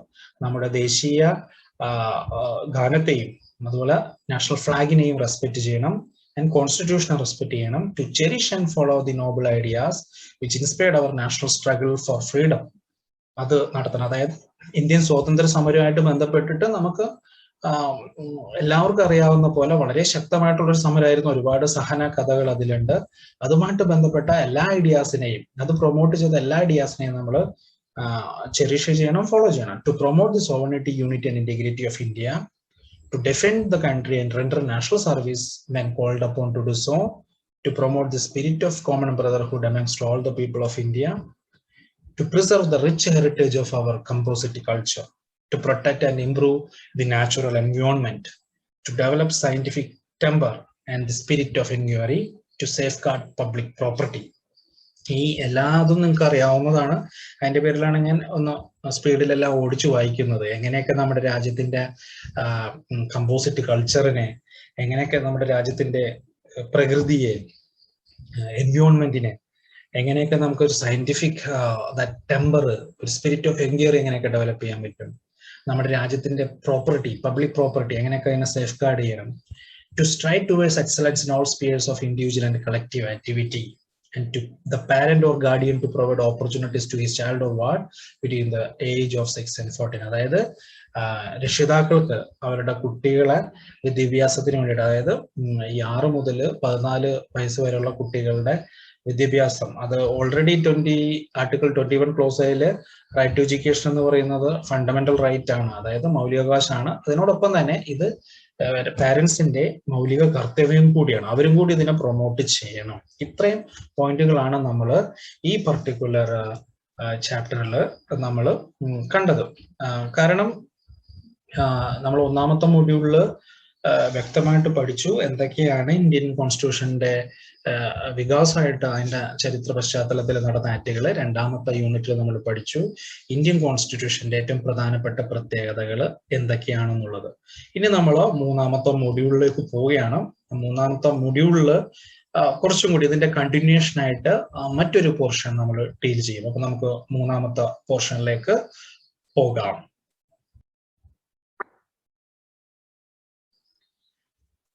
So നമുക്ക് മൂന്നാമത്തെ മൊഡ്യൂളിലേക്ക് പോകാം. ആദ്യത്തെ യൂണിറ്റില് രണ്ടാമത്തെ യൂണിറ്റില് നമ്മൾ കോൺസ്റ്റിറ്റ്യൂഷണൽ ഡെവലപ്മെന്റ്സിനെ കുറിച്ചും ഇന്ത്യയുടെ ഭരണഘടനയുടെ ഏറ്റവും പ്രധാനപ്പെട്ട സവിശേഷതകളെ കുറിച്ച് നമ്മൾ ഒരുപാട് പഠിച്ചു കഴിഞ്ഞിരിക്കുന്നു. നിങ്ങളെല്ലാം അതും ഗ്രാസ്പ് ചെയ്തു എന്ന് ഞാൻ വിചാരിക്കുന്നു. എല്ലാ പോയിന്റുകളും മനസ്സിൽ മറക്കാതെ വെക്കുക. കാരണം നിങ്ങളത് എസ്സേ ആയിട്ട് സ്റ്റഡി മെറ്റീരിയൽസിൽ പഠിക്കുമ്പോൾ ഈ പ്രധാനപ്പെട്ട പോയിന്റ്സുകൾ ഇപ്പോൾ ഓർമ്മ വെച്ച് കഴിഞ്ഞാൽ അപ്പൊ നമുക്കത് സ്റ്റഡി മെറ്റീരിയൽസ് പഠിക്കുമ്പോൾ ഉപന്യാസത്തിന്റെ രീതിയിൽ പഠിക്കുമ്പോൾ എസ്സേയുടെ രൂപത്തിൽ പഠിക്കുമ്പോൾ എല്ലാതും നല്ല രീതിയിൽ ഓർമ്മ വെച്ച് എഴുതാൻ പറ്റും. പോയിന്റുകളാണ് ഏറ്റവും പ്രധാനമായിട്ട് നിങ്ങൾ ഓർത്തു വെക്കേണ്ടത്. മൂന്നാമത്തെ മൊഡ്യൂളില് നമുക്ക് നോക്കാം എന്തൊക്കെയാണ് പ്രധാനമായിട്ട് പറയുന്നത്. ഞാൻ നേരത്തെ പറഞ്ഞു മൂന്നാമത്തെ മൊഡ്യൂളിൽ നമ്മൾ ഏറ്റവും കൂടുതൽ ഡിസ്കസ് ചെയ്യാൻ പോകുന്നത് ഈ യൂണിറ്റിന്റെ ഈ മൊഡ്യൂളിന്റെ പ്രധാനപ്പെട്ട കണ്ടന്റ് ഫോർ ഡിസ്കഷൻ എന്ന് പറയുന്നത് കേന്ദ്ര ഗവൺമെന്റിന്റെ തലത്തിലും സംസ്ഥാന ഗവൺമെന്റിന്റെ തലത്തിലും തദ്ദേശീയ തലത്തിലും ഏതൊക്കെ രീതിയിലുള്ള ഭരണ രീതികളാണ് നിലനിൽക്കുന്നതെന്നാണ്. അപ്പൊ നമുക്ക് അതിന്റെ പ്രധാനപ്പെട്ട പോയിന്റിലേക്ക് പോവാം. നിങ്ങൾക്ക് വീണ്ടും മനസ്സിലാക്കാൻ വേണ്ടിയിട്ട് ഞാൻ ഇതിന്റെ PPT സ്ലൈഡ് ഇവിടെ പ്രസന്റ് ചെയ്യാം. കൂടുതൽ എളുപ്പത്തിൽ നിങ്ങൾക്ക് കാര്യങ്ങൾ മനസ്സിലാക്കാൻ പറ്റും. മൂന്നാമത്തെ മൊഡ്യൂള് ആദ്യം നമ്മൾ എങ്ങനെയാണ് ഈ കേന്ദ്രത്തിന്റെ, അതായത് നമ്മൾ കോൺസ്റ്റിറ്റ്യൂഷനിൽ നോക്കുകയാണെങ്കിൽ നമ്മൾ കേന്ദ്ര ഗവൺമെന്റിനെ എപ്പോഴും വിളിക്കുന്നത് യൂണിയൻ ഗവൺമെന്റ് എന്നാണ്. അതായത് ഒരു യൂണിയൻ ഗവൺമെന്റിന് കീഴിലുള്ള സംസ്ഥാനങ്ങളുടെ ഒരു നീണ്ട ലിസ്റ്റ്, അതിനെയാണ് യൂണിയൻ ഓഫ് സ്റ്റേറ്റ്സ് എന്ന് ആർട്ടിക്കിൾ 1 പറയുന്നത്. അപ്പോൾ യൂണിയൻ ഗവൺമെന്റിന്റെ കാര്യം നോക്കുകയാണെങ്കിൽ അതിന്റെ അഡ്മിനിസ്ട്രേറ്റീവ് സ്ട്രക്ചർ എങ്ങനെയാണ് നമുക്ക് നോക്കാം. യൂണിയൻ ലെജിസ്ലേച്ചർ എങ്ങനെയാണെന്ന് ഈ സ്ലൈഡിൽ പറയുന്നുണ്ട്. ആർട്ടിക്കിൾ 81 എങ്ങനെയാണ് നമ്മളുടെ ഈ ലോകസഭ യൂണിയന്റെ അല്ലെങ്കിൽ യൂണിയൻ ഗവൺമെന്റിന് ഏറ്റവും പ്രധാനപ്പെട്ട ഒരു അഡ്മിനിസ്ട്രേറ്റീവ് സ്ട്രക്ചറിലെ മുന്നിൽ നിൽക്കുന്ന ഒരു ഘടകമാണ് ലോകസഭ, 2 രാജ്യസഭ, ഇപ്പൊ നമുക്ക് പ്രസിഡന്റും ഉണ്ട്.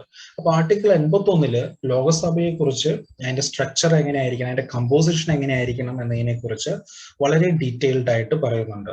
സോ ഇത് പറയുന്നു 552 പേരായിരിക്കണം മാക്സിമം മെമ്പേഴ്സ്, 530 ആളുകൾ, 530 MP-മാര്, മെമ്പർ ഓഫ് പാർലമെന്റുമാര് ഡിഫറെന്റ് സ്റ്റേറ്റ്സുകളിൽ നിന്ന് വരാം. 20 മെമ്പർമാര് ഇന്ത്യയുടെ മറ്റ് കേന്ദ്രഭരണ പ്രദേശങ്ങളിൽ യൂണിയൻ ടെറിട്ടറീസിൽ നിന്ന്, 2 പേര് nominated by president from the Anglo Indian community. So ഇത്രയും മെമ്പേഴ്സുകൾ കൂടി ചേരുമ്പോൾ ഏകദേശം 552 മെമ്പർ ഓഫ് പാർലമെന്റ്സ് ആയിട്ട് മാറുന്നു. ഇതാണ് നമ്മുടെ ലോകസഭയുടെ ഒരു കമ്പോസിഷൻ. നോക്കുകയാണെങ്കിൽ അറ്റ് ഗ്ലിംസ്, ഒരൊറ്റ നോട്ടത്തിൽ നമുക്ക് കാണാൻ പറ്റുന്നത്. ഓക്കെ, ഇനി നമുക്ക് അവർക്ക് അതിൻ്റെ അകത്തേക്ക് വരാനുള്ള ക്വാളിഫിക്കേഷൻസ്, എന്തൊക്കെ ക്വാളിഫിക്കേഷൻസ് വേണം. ക്വാളിഫിക്കേഷൻസ് ഇപ്പൊ നമുക്ക് നോർമലി നോക്കുകയാണെങ്കിൽ അറിയാം, എല്ലാവരും ഇന്ത്യൻ സിറ്റിസൺ ആയിരിക്കണം, എല്ലാവർക്കും സൗണ്ട് മൈൻഡ് വേണം. അതായത് ആർക്കും വേറൊരു തരത്തിലെ മെന്റൽ അൺഫിറ്റ്നസ്സോ അങ്ങനെയുള്ള കാര്യങ്ങളൊന്നും പാടില്ല. മെന്റലി അവര് നല്ല സൗണ്ടഡ് മൈൻഡ് ഉള്ളവരായിരിക്കണം. മറ്റൊന്ന്, ക്രിമിനൽ കേസുകളിലൊന്നും പ്രതികളാവാൻ പാടില്ല. അങ്ങനെയാണെങ്കിൽ നിങ്ങൾക്ക് ചോദിക്കാം, ഒരുപാട് ക്രിമിനൽ കേസുകൾ പ്രതികളായിട്ടുള്ള, ചിലപ്പോൾ ഫേക്ക് കേസ് ആവാം, ഒറിജിനൽ ആവാം, അവര് MP-മാരായിട്ട് വരുന്നില്ല. പക്ഷെ ഞാൻ പറയുന്നത് കോൺസ്റ്റിറ്റ്യൂഷനിൽ നോക്കുകയാണെങ്കിൽ ഇത്തരത്തിലുള്ള ക്വാളിഫിക്കേഷണൽ നിബന്ധനകൾ അവിടെ നിലനിൽക്കുന്നുണ്ട്. ആർട്ടിക്കിൾ 83 പറയുന്നത് the constitution has fixed the normal life of Lok Sabha to 5 years. 5 വർഷമാണ് നമ്മുടെ ലോകസഭയുടെ പ്രധാനപ്പെട്ട ഡ്യൂറേഷൻ. ആൻഡ് വ്യത്യസ്ത സെക്ഷനുകളെ കുറിച്ചും ഇതിനകത്ത് പറയുന്നുണ്ട്. പല പല സെക്ഷന്, എത്ര സെഷനുകൾ, ഇപ്പൊ നമ്മൾ വിന്റർ സെഷൻ, സമ്മർ സെഷൻ എന്നൊക്കെ കേൾക്കാറില്ല. അതുപോലെ തന്നെ അതിനുള്ളില് കോൺസ്റ്റിറ്റ്യൂഷന്റെ പല ക്ലോസുകളിലും വ്യക്തമായിട്ട് തന്നെ, ഈ 83 ശേഷം വരുന്ന പല ക്ലോസുകളിലും വ്യക്തമായിട്ട് തന്നെ പറയുന്നു ഏതൊക്കെ സെഷനുകളാണ് ലോകസഭയിൽ ഉള്ളത്. നമുക്ക് നോക്കാം ഏതൊക്കെയാണെന്ന്. President of India on the advice of the prime minister summon, prorogue as well as dissolve the house. അതായത് സഭ വിളിക്കാനും സഭ പ്രൊറോഗ് ചെയ്യാനും സഭ ക്യാൻസൽ ചെയ്യാനും ഡിസോൾവ് ചെയ്യാനുള്ള അവകാശം ആർക്കാണ്? പ്രസിഡന്റിനാണ്. But according to article 85 of the constitution 6 months shall not intervene between the 2 sections. അതായത് 2 സെഷനുകൾ തമ്മിലുള്ള ഗ്യാപ്പ് 6 മാസത്തിൽ കൂടാൻ പാടില്ല എന്നുകൂടി പറഞ്ഞു വെക്കുന്നു.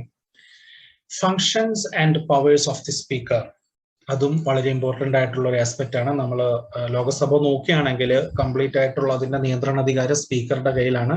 ഇപ്പൊ സ്പീക്കറുടെ പ്രധാനപ്പെട്ട ഫങ്ഷൻസ്, പ്രധാനപ്പെട്ട പവേഴ്സ് എന്തെല്ലാമാണെന്ന് കൂടി ഈ particular part of the constitution also delt വിത്ത്. അതായത് സ്പീക്കർക്ക് ഏതൊക്കെ തരത്തിലുള്ള അവകാശമുണ്ട്, ഏതൊക്കെ തരത്തിലുള്ള മാനേജറിയൽ പവേഴ്സ് ഉണ്ട് എന്നുള്ളത് ഈ പാർട്ടിൽ പറയുന്നു.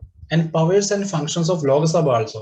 ലോകസഭയ്ക്ക് എന്തൊക്കെ അവകാശങ്ങളുണ്ട്, അതിനുള്ളിലുള്ള മെമ്പേഴ്സിന്, മെമ്പർ ഓഫ് പാർലമെന്റിന്, രാജ്യസഭാ മെമ്പേഴ്സ് ആയാലും എന്തൊക്കെ അവകാശമുണ്ട് എന്ന് നോക്കി പറയുന്നു. നമുക്കിനി രാജ്യസഭയുടെ പ്രധാനപ്പെട്ട ഫീച്ചേഴ്സ് നോക്കാം. The Council of the State is the upper house of the Indian Parliament. നമ്മൾ ലോകസഭയെ കുറിച്ച് പറയുമ്പോൾ അതാണ് lower house of the Indian parliament. പക്ഷേ കൗൺസിൽ ഓഫ് സ്റ്റേറ്റ്സ് എന്ന് പറയുന്നതാണ് രാജ്യസഭ, അതാണ് upper house of the Indian parliament. അതിൻ്റെ അകത്ത് എത്ര മെമ്പേഴ്സ് ഉണ്ട്? 250 മെമ്പേഴ്സ്. അതിൽ 230 മെമ്പേഴ്സ് ഇലക്ഷനിലൂടെ വരുന്നവരാണ്. 12 മെമ്പേഴ്സിനെ പ്രസിഡന്റ് നോമിനേറ്റ് ചെയ്യുന്നതാണ് from different areas of social life. അതായത് those person who are having special knowledge or practical experiences in literature, science, arts and social sciences, ഈ മേഖലകളിൽ നിന്ന് പ്രത്യേക കോൺട്രിബ്യൂഷൻ ചെയ്ത ആളുകളെയാണ് പ്രസിഡന്റ് ഈ പറയുന്ന നോമിനേറ്റ് ചെയ്യുന്നത്. അത് ഏകദേശം 12ഓളം വരും. ഇപ്പൊ ഫോർ എക്സാമ്പിൾ സച്ചിൻ ടെണ്ടുൽക്കറുടെ കാര്യം എടുക്കുകയാണെങ്കിൽ, സുരേഷ് ഗോപി കേരളത്തിൽ നിന്ന്, ഇവരൊക്കെ ഈ മേഖലയിൽ നിന്ന് നോമിനേറ്റ് ചെയ്യപ്പെട്ടിട്ടുള്ള മെമ്പേഴ്സ് ആണ്. isn't it? ഫങ്ഷൻസ്, സുരേഷ് ഗോപിയുടെ കാര്യത്തിൽ നോമിനേറ്റഡ് മെമ്പേഴ്സ് ആണോ എന്നുള്ളത് കൂടി ഒന്ന് നോക്കേണ്ടതുണ്ട്. പക്ഷെ അദ്ദേഹം എന്താണ്, കലാ മേഖലയിൽ നിന്നൊരാളാണ്. ആൻഡ് ഫങ്ഷൻസും കൂടി നമുക്ക് നോക്കാം. എന്തൊക്കെയാണ് പ്രധാനപ്പെട്ട ഫങ്ഷൻസ്? അത് രാജ്യസഭയ്ക്ക് ലോകസഭയുടേത് പോലെ തന്നെ, അതായത് ചോദ്യവേളകള്, 0 അവറുകള്, പലതരത്തിലുള്ള ഡിസ്കഷൻസ്, ബില്ല് പ്രസന്റ് ചെയ്യേണ്ട രീതികള്, അതിന് പലതരത്തിലുള്ള ബില്ലിന്റെ പ്രസന്റ് ചെയ്യുന്ന stages, first reading, second reading, എല്ലാതും പ്രസിഡന്റിന്റെ കൺസെന്റിന് പോകുന്ന, അതുമായിട്ട് ബന്ധപ്പെട്ട് സ്പീക്കറിന്റെയും ഡെപ്യൂട്ടി സ്പീക്കറിന്റെ ഒക്കെ അവകാശങ്ങൾ, ഓരോ മെമ്പർമാരുടെ അവകാശങ്ങൾ, എല്ലാതും ഈ പർട്ടിക്കുലർ പാർട്ടിൽ നിങ്ങൾ റീഡിംഗ് മെറ്റീരിയൽ വായിക്കുമ്പോൾ മനസ്സിലാക്കാൻ പറ്റാവുന്നതാണ്. ഇതുപോലെ തന്നെ എന്തൊക്കെയാണ് പാർലമെന്റിന്റെ പ്രിവിലേജസ് എന്ന് കൂടി നോക്കാം. ഫ്രീഡം ഫ്രം അറസ്റ്റ്, അതായത് അറസ്റ്റ് ചെയ്യുന്നതിൽ നിന്ന്, ഓരോ മെമ്പർ ഓഫ് പാർലമെന്റിനെ അറസ്റ്റ് ചെയ്യുന്നതിൽ നിന്നുള്ള freedom. No member shall be arrested in civil case 40 days before and after adjournment of the house and also when the house is in session. അതൊരു important point ആണ്. അതായത് 40 ദിവസം മുമ്പോ അതിനുശേഷമോ, ഒരു ഹൗസ് തുടങ്ങി അത് തീരുന്നതിന് മുമ്പ്, അതിനിടയിൽ 40 ദിവസത്തിന്റെ ഗ്യാപ്പ് വേണം അറസ്റ്റ് ചെയ്യണമെന്നുണ്ടെങ്കിൽ. Freedom of attendance and witness, അതും അവരുടെ അവകാശമാണ്.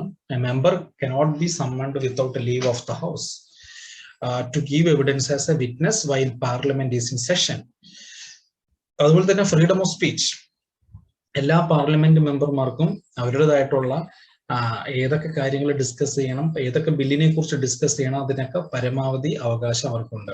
The member of the parliament have freedom of speech and they can't be taken to task anywhere outside the 4 walls of the house and they can't be discriminated against for expressing their views on their floor of the house. ഇതെല്ലാം important privileges ആണ് ആരുടെ? പാർലമെന്റിലെ മെമ്പേഴ്സിന്റെയും. And privileges enjoyed by the house collectively, അത് ഒരാൾക്കോ രണ്ടാൾക്കോ അല്ല, എല്ലാ തരത്തിലുള്ള പാർലമെന്റ് മെമ്പേഴ്സിനും അത് ഒരേപോലെ എൻജോയ് ചെയ്യാൻ പറ്റിയതാണ്. Let's see what are the major privileges of parliament or parliamentary members. The right to publish debates and proceedings and right to restrain publication by others, the right to exclude others, the right to regulate the internal affairs of the house and to decide matters arising within its walls, right to publish parliamentary misbehavior, right to punish members and outsiders for breach of its privileges. അതായത് ഒരു ഏതൊക്കെ കാര്യങ്ങൾ പാർലമെന്റിൽ discuss ചെയ്യണം, discuss ചെയ്ത കാര്യങ്ങൾ debates ചെയ്യണം, അതിനെ തുടർന്ന് അതൊരു ബില്ലാക്കി അതിനെ പരിഗണിക്കണോ, ഏതൊക്കെ കാര്യങ്ങൾ പബ്ലിഷ് ചെയ്യണം, ഏതൊക്കെ മെമ്പേഴ്സ് ഏതെങ്കിലും തരത്തിലുള്ള ഒരു മിസ്ബിഹേവിയർ കാണിക്കുകയാണെങ്കിൽ അവരെങ്ങനെ നേരിടണം, ഇങ്ങനെയുള്ള എല്ലാ തരത്തിലുള്ള കാര്യങ്ങളും ഈ particular privileges of the parliament അല്ലെങ്കിൽ പാർലമെന്ററി മെമ്പേഴ്സിൽ വരുന്നതാണ്. അതുപോലെ തന്നെ നമുക്ക് ഇനി നോക്കാം എന്തൊക്കെയാണ് ഒരു നിയമം ഉണ്ടാക്കുന്നതുമായിട്ട് ബന്ധപ്പെട്ട പ്രൊസീജിയർ. അതായത് നിയമനിർമ്മാണവുമായിട്ട് ബന്ധപ്പെട്ട് ഒരു ബില്ല് പ്രസന്റ് ചെയ്യുമ്പോൾ ഏതൊക്കെ രീതിയിലുള്ള സ്റ്റേജിലൂടെ അത് കടന്നു പോകണം. നമുക്ക് നോക്കാം, ഈ സ്ലൈഡിൽ നിങ്ങൾക്ക് കാണാം ഏതൊക്കെ തരത്തിലുള്ള ബില്ല് സ്റ്റേജുകളാണ് അതുള്ളത്. ഒന്ന് ഫസ്റ്റ് സ്റ്റേജ്, അതായത് first reading. 2 second stage, second reading. 3rd stage, that is committee stage. fourth stage, report stage, fifth stage, third reading, next the bill in the house and assigned by the president. അതായത് പ്രസിഡന്റിന്റെ അനുമതിക്ക് വിടുക. ഒന്നാമത്തെ സ്റ്റേജില് ആ ബില്ലിന്റെ ഒരു proof, ഒരു draft പാർലമെന്റിൽ discuss ചെയ്യും. അതിപ്പോ രാജ്യസഭയിലും ലോക്സഭയിലും. സെക്കൻഡ് സ്റ്റേജില് കുറച്ചും കൂടി ഡീറ്റെയിൽഡ് ആയിട്ട്, അതായത് ബില്ല് പ്രസന്റ് ചെയ്തതിന് ശേഷം മറ്റു സൈഡിൽ നിന്ന് ഉള്ള ക്വസ്റ്റ്യൻസ്, ഡിബേറ്റ്സ് അതൊക്കെ നടക്കുന്നു. തേർഡ് സ്റ്റേജില് ആ ബില്ലുമായിട്ട് ബന്ധപ്പെട്ട പർട്ടിക്കുലർ ഒരു കമ്മിറ്റി ഉണ്ടാവും. ഇപ്പൊ ഫോർ എക്സാമ്പിൾ ഇക്കണോമിയായിട്ട് ബന്ധപ്പെട്ടാണെങ്കിൽ ഇക്കണോമി ഡീൽ ചെയ്യുന്ന കമ്മിറ്റി, വേറെന്തെങ്കിലും പൊളിറ്റിക്കൽ റിഫോം ആയിട്ട് ബന്ധപ്പെട്ട കമ്മിറ്റി ആണെങ്കിൽ പൊളിറ്റിക്കൽ റിഫോംസ് ഡീൽ ചെയ്യുന്ന കമ്മിറ്റി, ആ കമ്മിറ്റിക്ക് അത് പോകുന്നു. ഫോർത്ത് സ്റ്റേജിൽ വീണ്ടും അതിനെക്കുറിച്ച് റിപ്പോർട്ട് നടക്കുന്നു, വീണ്ടും ഡിസ്കഷൻ നടക്കുന്നു. ഫിഫ്ത്ത് സ്റ്റേജിൽ ഒരു ഫൈനൽ റീഡിംഗ് എന്ന പോലെ അതിനെ വീണ്ടും പുനഃപരിശോധിക്കുന്നു. അതായത് ഒഴിവാക്കേണ്ട ഭാഗങ്ങൾ ഒഴിവാക്കുന്നു, കൂട്ടിച്ചേർക്കേണ്ട ഭാഗങ്ങൾ കൂട്ടിച്ചേർക്കുന്നു, വീണ്ടും ആ ബില്ലിനെ മറ്റു ഹൗസിലേക്ക് വിടുന്നു. രാജ്യസഭയാണോ ലോകസഭയാണോ എങ്ങോട്ടാണോ അതിനെ പറഞ്ഞയക്കുന്നു. അതിനുശേഷം പ്രസിഡന്റിന്റെ അനുമതിക്കായിട്ട് ബില്ല് പോകുന്നു. ഇത്തരത്തിലുള്ള പല സ്റ്റേജസ് കഴിഞ്ഞിട്ടാണ് നമ്മുടെ ഈ രാജ്യത്ത് ഒരു ബില്ലായിട്ട് മാറുന്നത്. അതുപോലെ തന്നെ ഒരു ബില്ല് അമെൻഡ് ചെയ്യാനുള്ള, അല്ലെങ്കിൽ ഒരു പർട്ടിക്കുലർ ആക്ട് അമെൻഡ് ചെയ്യാനുള്ള പവർ കൂടി പാർലമെന്റിനാണ്. ഏത് സഭയിൽ വേണമെങ്കിലും നമുക്ക്, ലോകസഭ, രാജ്യസഭ, നമുക്ക് അതിന് സ്റ്റാർട്ട് ചെയ്യാം, അതിന്റെ പ്രോസസ്സ് സ്റ്റാർട്ട് ചെയ്യാൻ സാധിക്കുന്നതാണ്. certain bill requires previous sanction of the president before its introduction. ചില ബില്ലുകൾക്ക് പ്രസിഡന്റിന്റെ അനുമതി വേണം, അത് പറയുന്നതിനേക്കാളും മുമ്പ്, അത് ഇൻട്രൊഡ്യൂസ് ചെയ്യുന്നതിനേക്കാൾ മുമ്പ്. അതായത് പ്രയർ പെർമിഷൻ പ്രസിഡന്റിന്റെ കയ്യിൽ നിന്ന് എടുത്തിട്ടേ ചില ബില്ലുകൾ നമുക്ക് പാർലമെന്റിലെ ഏത് ഹൗസിലായാലും അമെൻമെന്റിന് വേണ്ടിയിട്ട്, ഭേദഗതിക്ക് വേണ്ടിയിട്ട് അത് അവതരിപ്പിക്കാൻ സാധിക്കുകയുള്ളൂ. And there is no provision in the constitution for a joint sitting for both houses to settle a disagreement. Parliament has no power to amend the basic principles of the constitution. No separate body for amending the constitution. ഇതിൽ പറയുന്നത് ഒരു joint sitting, ഏതെങ്കിലും ഒരു particular provision ഇല്ല joint സിറ്റിങ്ങിനെ കുറിച്ച് സംസാരിക്കാനായിട്ട്. ഏതെങ്കിലും തരത്തില് ഒരു ബില്ലുമേൽ ഡിസഗ്രിമെന്റ്, അഭിപ്രായ വ്യത്യാസങ്ങൾ ഉണ്ടെങ്കിൽ ജോയിന്റ് സിറ്റിങ്ങിന് വേണ്ടിയിട്ട് ഒരു പ്രൊവിഷൻ ഇല്ല, അതൊരു സത്യം. എന്നാലോ parliament has no power to amend the basic principles of the constitution. Indian ഭരണഘടനയുടെ അടിസ്ഥാന സ്വഭാവം, അടിസ്ഥാന തത്വത്തിനെ ലംഘിക്കുന്ന രീതിയിൽ ഇന്ത്യൻ ഭരണഘടനയെ മാറ്റിമറിക്കാനുള്ള അവകാശം പാർലമെന്റിനില്ല. No separate body for amending the constitution. Constitution amend ചെയ്യുന്നതിന് ഒരു സെപ്പറേറ്റ് ബോഡി ക്രിയേറ്റ് ചെയ്യാനുള്ള അവകാശവും പാർലമെന്റിനില്ല. State legislatures cannot initiate any bill or proposal for amendment of the constitution. ഭരണഘടനയിലെ ഏതെങ്കിലും തരത്തില് ഭേദഗതി വരുത്തുന്നതിന് ഏതെങ്കിലും തരത്തിലുള്ള ബില്ലോ പ്രപ്പോസലോ ഇനീഷ്യേറ്റ് ചെയ്യാനുള്ള അവകാശം സംസ്ഥാന ഗവൺമെന്റുകൾക്കും ഇല്ല. ഇനി നമുക്ക് നോക്കാം ഏതൊക്കെ മെത്തേഡുകളിലൂടെയാണ് ഇന്ത്യൻ ഭരണഘടനയിൽ ഏതെങ്കിലും തരത്തിലുള്ള ഭേദഗതി വേണമെങ്കിൽ ഏതൊക്കെ മെത്തേഡുകളിലൂടെയാണ് നടക്കുന്നത് നോക്കാം. There are 3 methods by which the constitution can be amended. 3 തരത്തിലുള്ള മെത്തേഡുകളുണ്ട്. By a simple majority of parliament, അതായത് ഒരു സിമ്പിൾ മെജോറിറ്റി, 500 പേരുണ്ടെങ്കിൽ 251 പേരുടെ majority. By 2/3 majority of both houses, അതായത് 3/2 മെജോറിറ്റി, അതായത് 300 പേരുണ്ടെങ്കിൽ 200 പേരുടെ സപ്പോർട്ട് വേണം ഒരു ബില്ലിന്.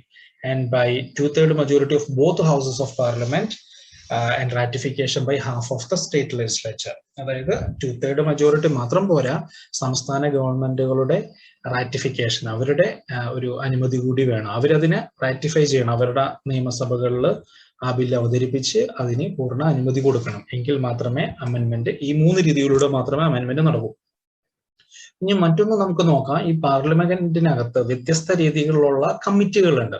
Business advisory committee, rules committee, the committee on petitions, the select committee, committee on privileges, committee on subordinate legislation, committee on public undertakings, committee on government assurances, estimates committee, public accounts committee, informal consultative committee, committee on the salary and allowances of member of parliament. ഇത്തരത്തിലെ ഒരുപാട് കമ്മിറ്റികൾ നിങ്ങൾക്ക് Indian പാർലമെന്റിനകത്ത് കാണാം. ഈ ഓരോ കമ്മിറ്റികൾക്കും ഓരോരോ ഉത്തരവാദിത്തങ്ങളാണ്. ഇപ്പൊ select committee ആയാലും rules committee ആയാലും ബിസിനസ് അഡ്വൈസറി കമ്മിറ്റി ആയാലും ഇങ്ങനെ നീണ്ട ഒരു കമ്മിറ്റികളുടെ ഒരു നിര തന്നെ എവിടെയുണ്ട്? ഇന്ത്യൻ പാർലമെന്റിലുണ്ട്. ഇതിനൊക്കെ ഓരോ തരത്തിലുള്ള കോൺസ്റ്റിറ്റ്യൂഷണൽ ഒബ്ലിഗേഷൻസും റെസ്പോൺസിബിലിറ്റീസും ഉണ്ട്. ഇനി നമുക്ക് പ്രസിഡന്റിന്റെ അവകാശങ്ങളെ കുറിച്ച് നോക്കാം.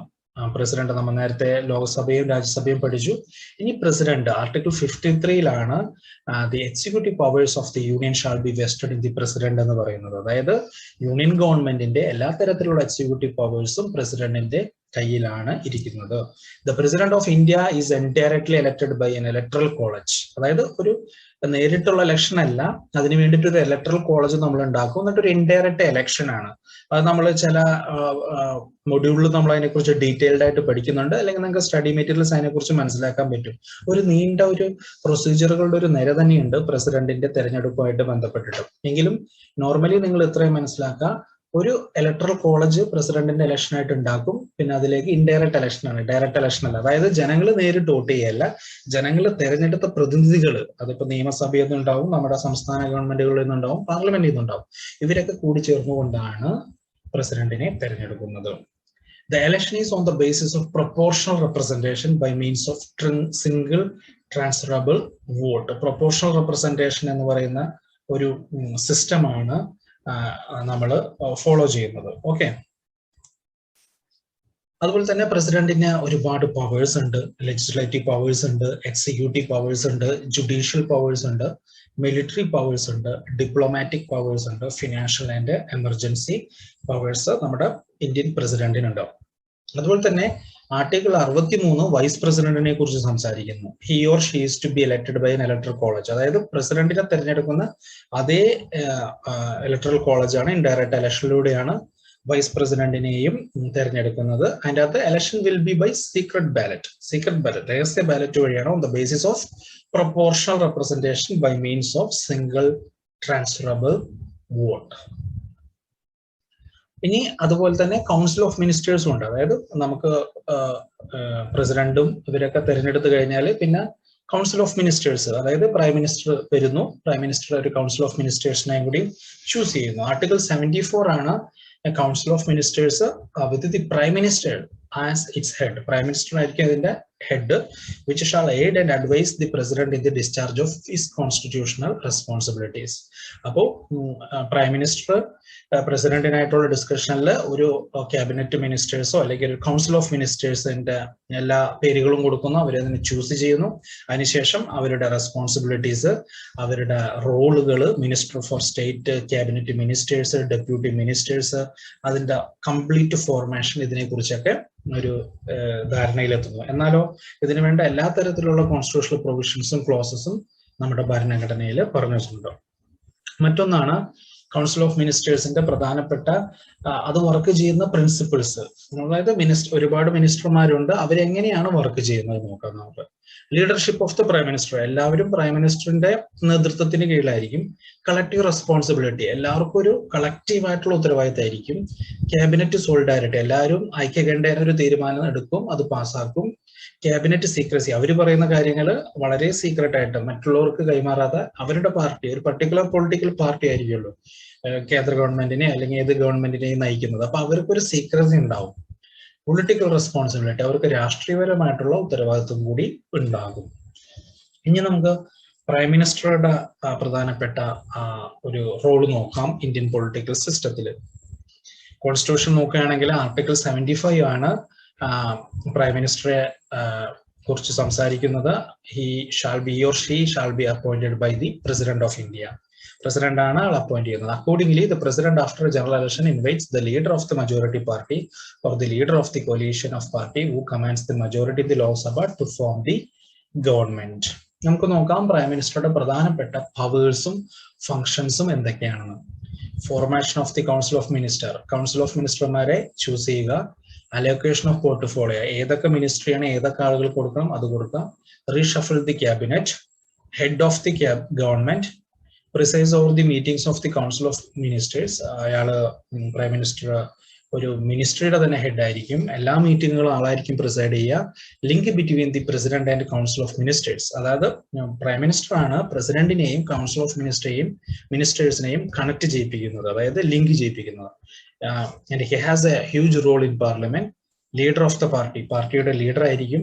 Builder of public opinion, international representative, coordination of administration and prime minister during emergency. എമർജൻസിയുടെ സമയത്ത്, അടിയന്തരാവസ്ഥയുടെ സമയത്ത് പ്രൈം മിനിസ്റ്റർക്ക് കംപ്ലീറ്റ് ആയിട്ട് പവർ ലഭിക്കുന്നു. ഇതുപോലെ തന്നെയാണ് ഒരു സംസ്ഥാനത്തിന്റെ കാര്യം നോക്കുകയാണെങ്കിലും ഗവർണർക്കായിരിക്കും, പ്രസിഡന്റിന്റെ സ്ഥാനത്തിന് പകരം അവിടെ ഗവർണർ ആയിരിക്കും. അദ്ദേഹത്തിനും ഉണ്ട് ഒരുപാട് പവർ. അദ്ദേഹത്തിന് ചൂസ് ചെയ്യാനും ഇത്ര ടെന്യൂർ ഉണ്ട്, അദ്ദേഹത്തിന് ഇത്ര റൂൾസും ഫങ്ഷൻസും അദ്ദേഹത്തിന്റെ പവേഴ്സിന് ഇത്ര സ്കോപ്പും ഉണ്ട്. അദ്ദേഹവും ചീഫ് മിനിസ്റ്ററും കൂടി ചേർന്നിട്ടാണ് സ്റ്റേറ്റ് ഓഫ് കൗൺസിൽ ഓഫ് മിനിസ്റ്റേഴ്സിനെ ചൂസ് ചെയ്യുന്നത്. അത് അവര് ചീഫ് മിനിസ്റ്ററുടെ കൂടെ ഇരുന്നുകൊണ്ട് ചീഫ് മിനിസ്റ്റർ പല പല പോർട്ട്ഫോളിയോസ് പല പല MLA-മാർക്ക് കൊടുക്കുന്നു. അവര് ആ സംവിധാനത്തിന്റെ ഭരണക്രമത്തെയും ഭരണ രീതികളെയും അവര് വീണ്ടും പ്രൊമോട്ട് ചെയ്യുകയും നവീകരിക്കുകയും അതിന് നടപ്പിലാക്കുകയും ചെയ്യും. ഇതുപോലെ തന്നെയാണ് തദ്ദേശീയ തലത്തിൽ നോക്കുകയാണെങ്കിൽ, സ്റ്റേറ്റിന്റെ തലത്തിൽ നമ്മൾ കണ്ടു ഗവർണറും ചീഫ് മിനിസ്റ്ററും കൗൺസിൽ ഓഫ് മിനിസ്റ്റേഴ്സും വരുന്നു. എന്നാൽ തദ്ദേശ തലത്തിൽ നമ്മൾ പറഞ്ഞിരുന്നു പഞ്ചായത്ത് രാജ് സിസ്റ്റമാണ്. 3 തരത്തിലുള്ള ഫോം ഓഫ് അഡ്മിനിസ്ട്രേഷൻ ആണ് നമുക്കുള്ളത്. അതിലൊന്നാണ് ജില്ലാ പരിഷത്ത്, അതാണ് ഡിസ്ട്രിക്ട് പഞ്ചായത്ത്. ജില്ലാ തലത്തിലുള്ള അഡ്മിനിസ്ട്രേഷൻ, ബ്ലോക്ക് തലത്തിലുള്ള അഡ്മിനിസ്ട്രേഷൻ, ലോക്കൽ സെൽഫ് ഗവേണൻസ്, അതായത് ഏറ്റവും താഴെത്തട്ടിലുള്ള പഞ്ചായത്ത് അഡ്മിനിസ്ട്രേഷൻ. അപ്പൊ ആർട്ടിക്കിൾ 40 അതിനെക്കുറിച്ച് വ്യക്തമായിട്ട് പറയുന്നുണ്ട്. നമുക്ക് ഇവിടെ കാണാം. State shall take steps to organise village panchayats and endow with such powers and authority or as may be necessary to enable them to function as which of self government. ഇതിനെയാണ് നമ്മൾ panchayat raj system എന്ന് പറയുന്നത്. സ്റ്റേറ്റിനാണ് ഒരു DPSP പോലെ പൂർണ്ണ ഉത്തരവാദിത്തം കൊടുത്തിരിക്കുന്നത് പഞ്ചായത്തി അല്ലെങ്കിൽ ലോക്കൽ സെൽഫ് ഗവൺമെന്റ് അല്ലെങ്കിൽ 3 ടയർ സിസ്റ്റം ഡെവലപ്പ് ചെയ്യാനും അത് നടപ്പിലാക്കാനും. ഇതുപോലെ തന്നെ മുനിസിപ്പാലിറ്റീസിലും നമ്മുടെ കോർപ്പറേഷൻസിലും വ്യത്യസ്ത രീതിയിലുള്ള അഡ്മിനിസ്ട്രേഷൻ ഉണ്ട്. There are 5 types of local bodies in India. ഇന്ന് കോർപ്പറേഷൻ നിലനിൽക്കുന്നുണ്ട്. നമുക്കറിയാം പല പല കോർപ്പറേഷനുകൾ, അതിന്റെ രീതിയിൽ പല പല അഡ്മിനിസ്ട്രേറ്റീവ് സ്ട്രക്ചർ ഉണ്ട്.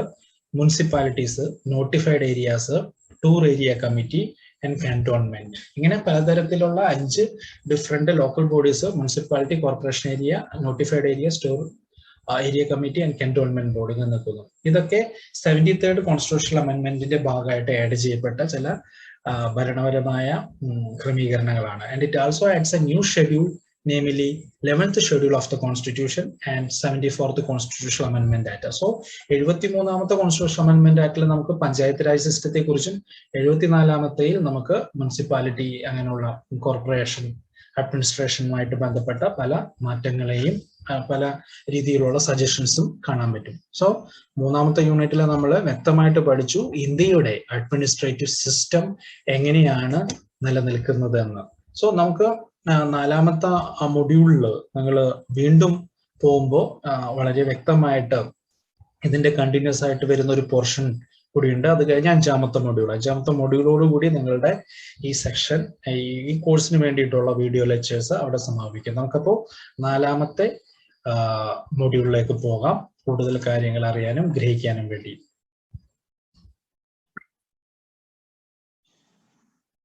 നാലാമത്തെ മൊഡ്യൂളില് നമ്മൾ ഇന്ത്യൻ ജുഡീഷ്യൽ സിസ്റ്റത്തെ കുറിച്ചാണ് വ്യക്തമായിട്ട് ഡിസ്കഷൻ നടത്താൻ പോകുന്നത്.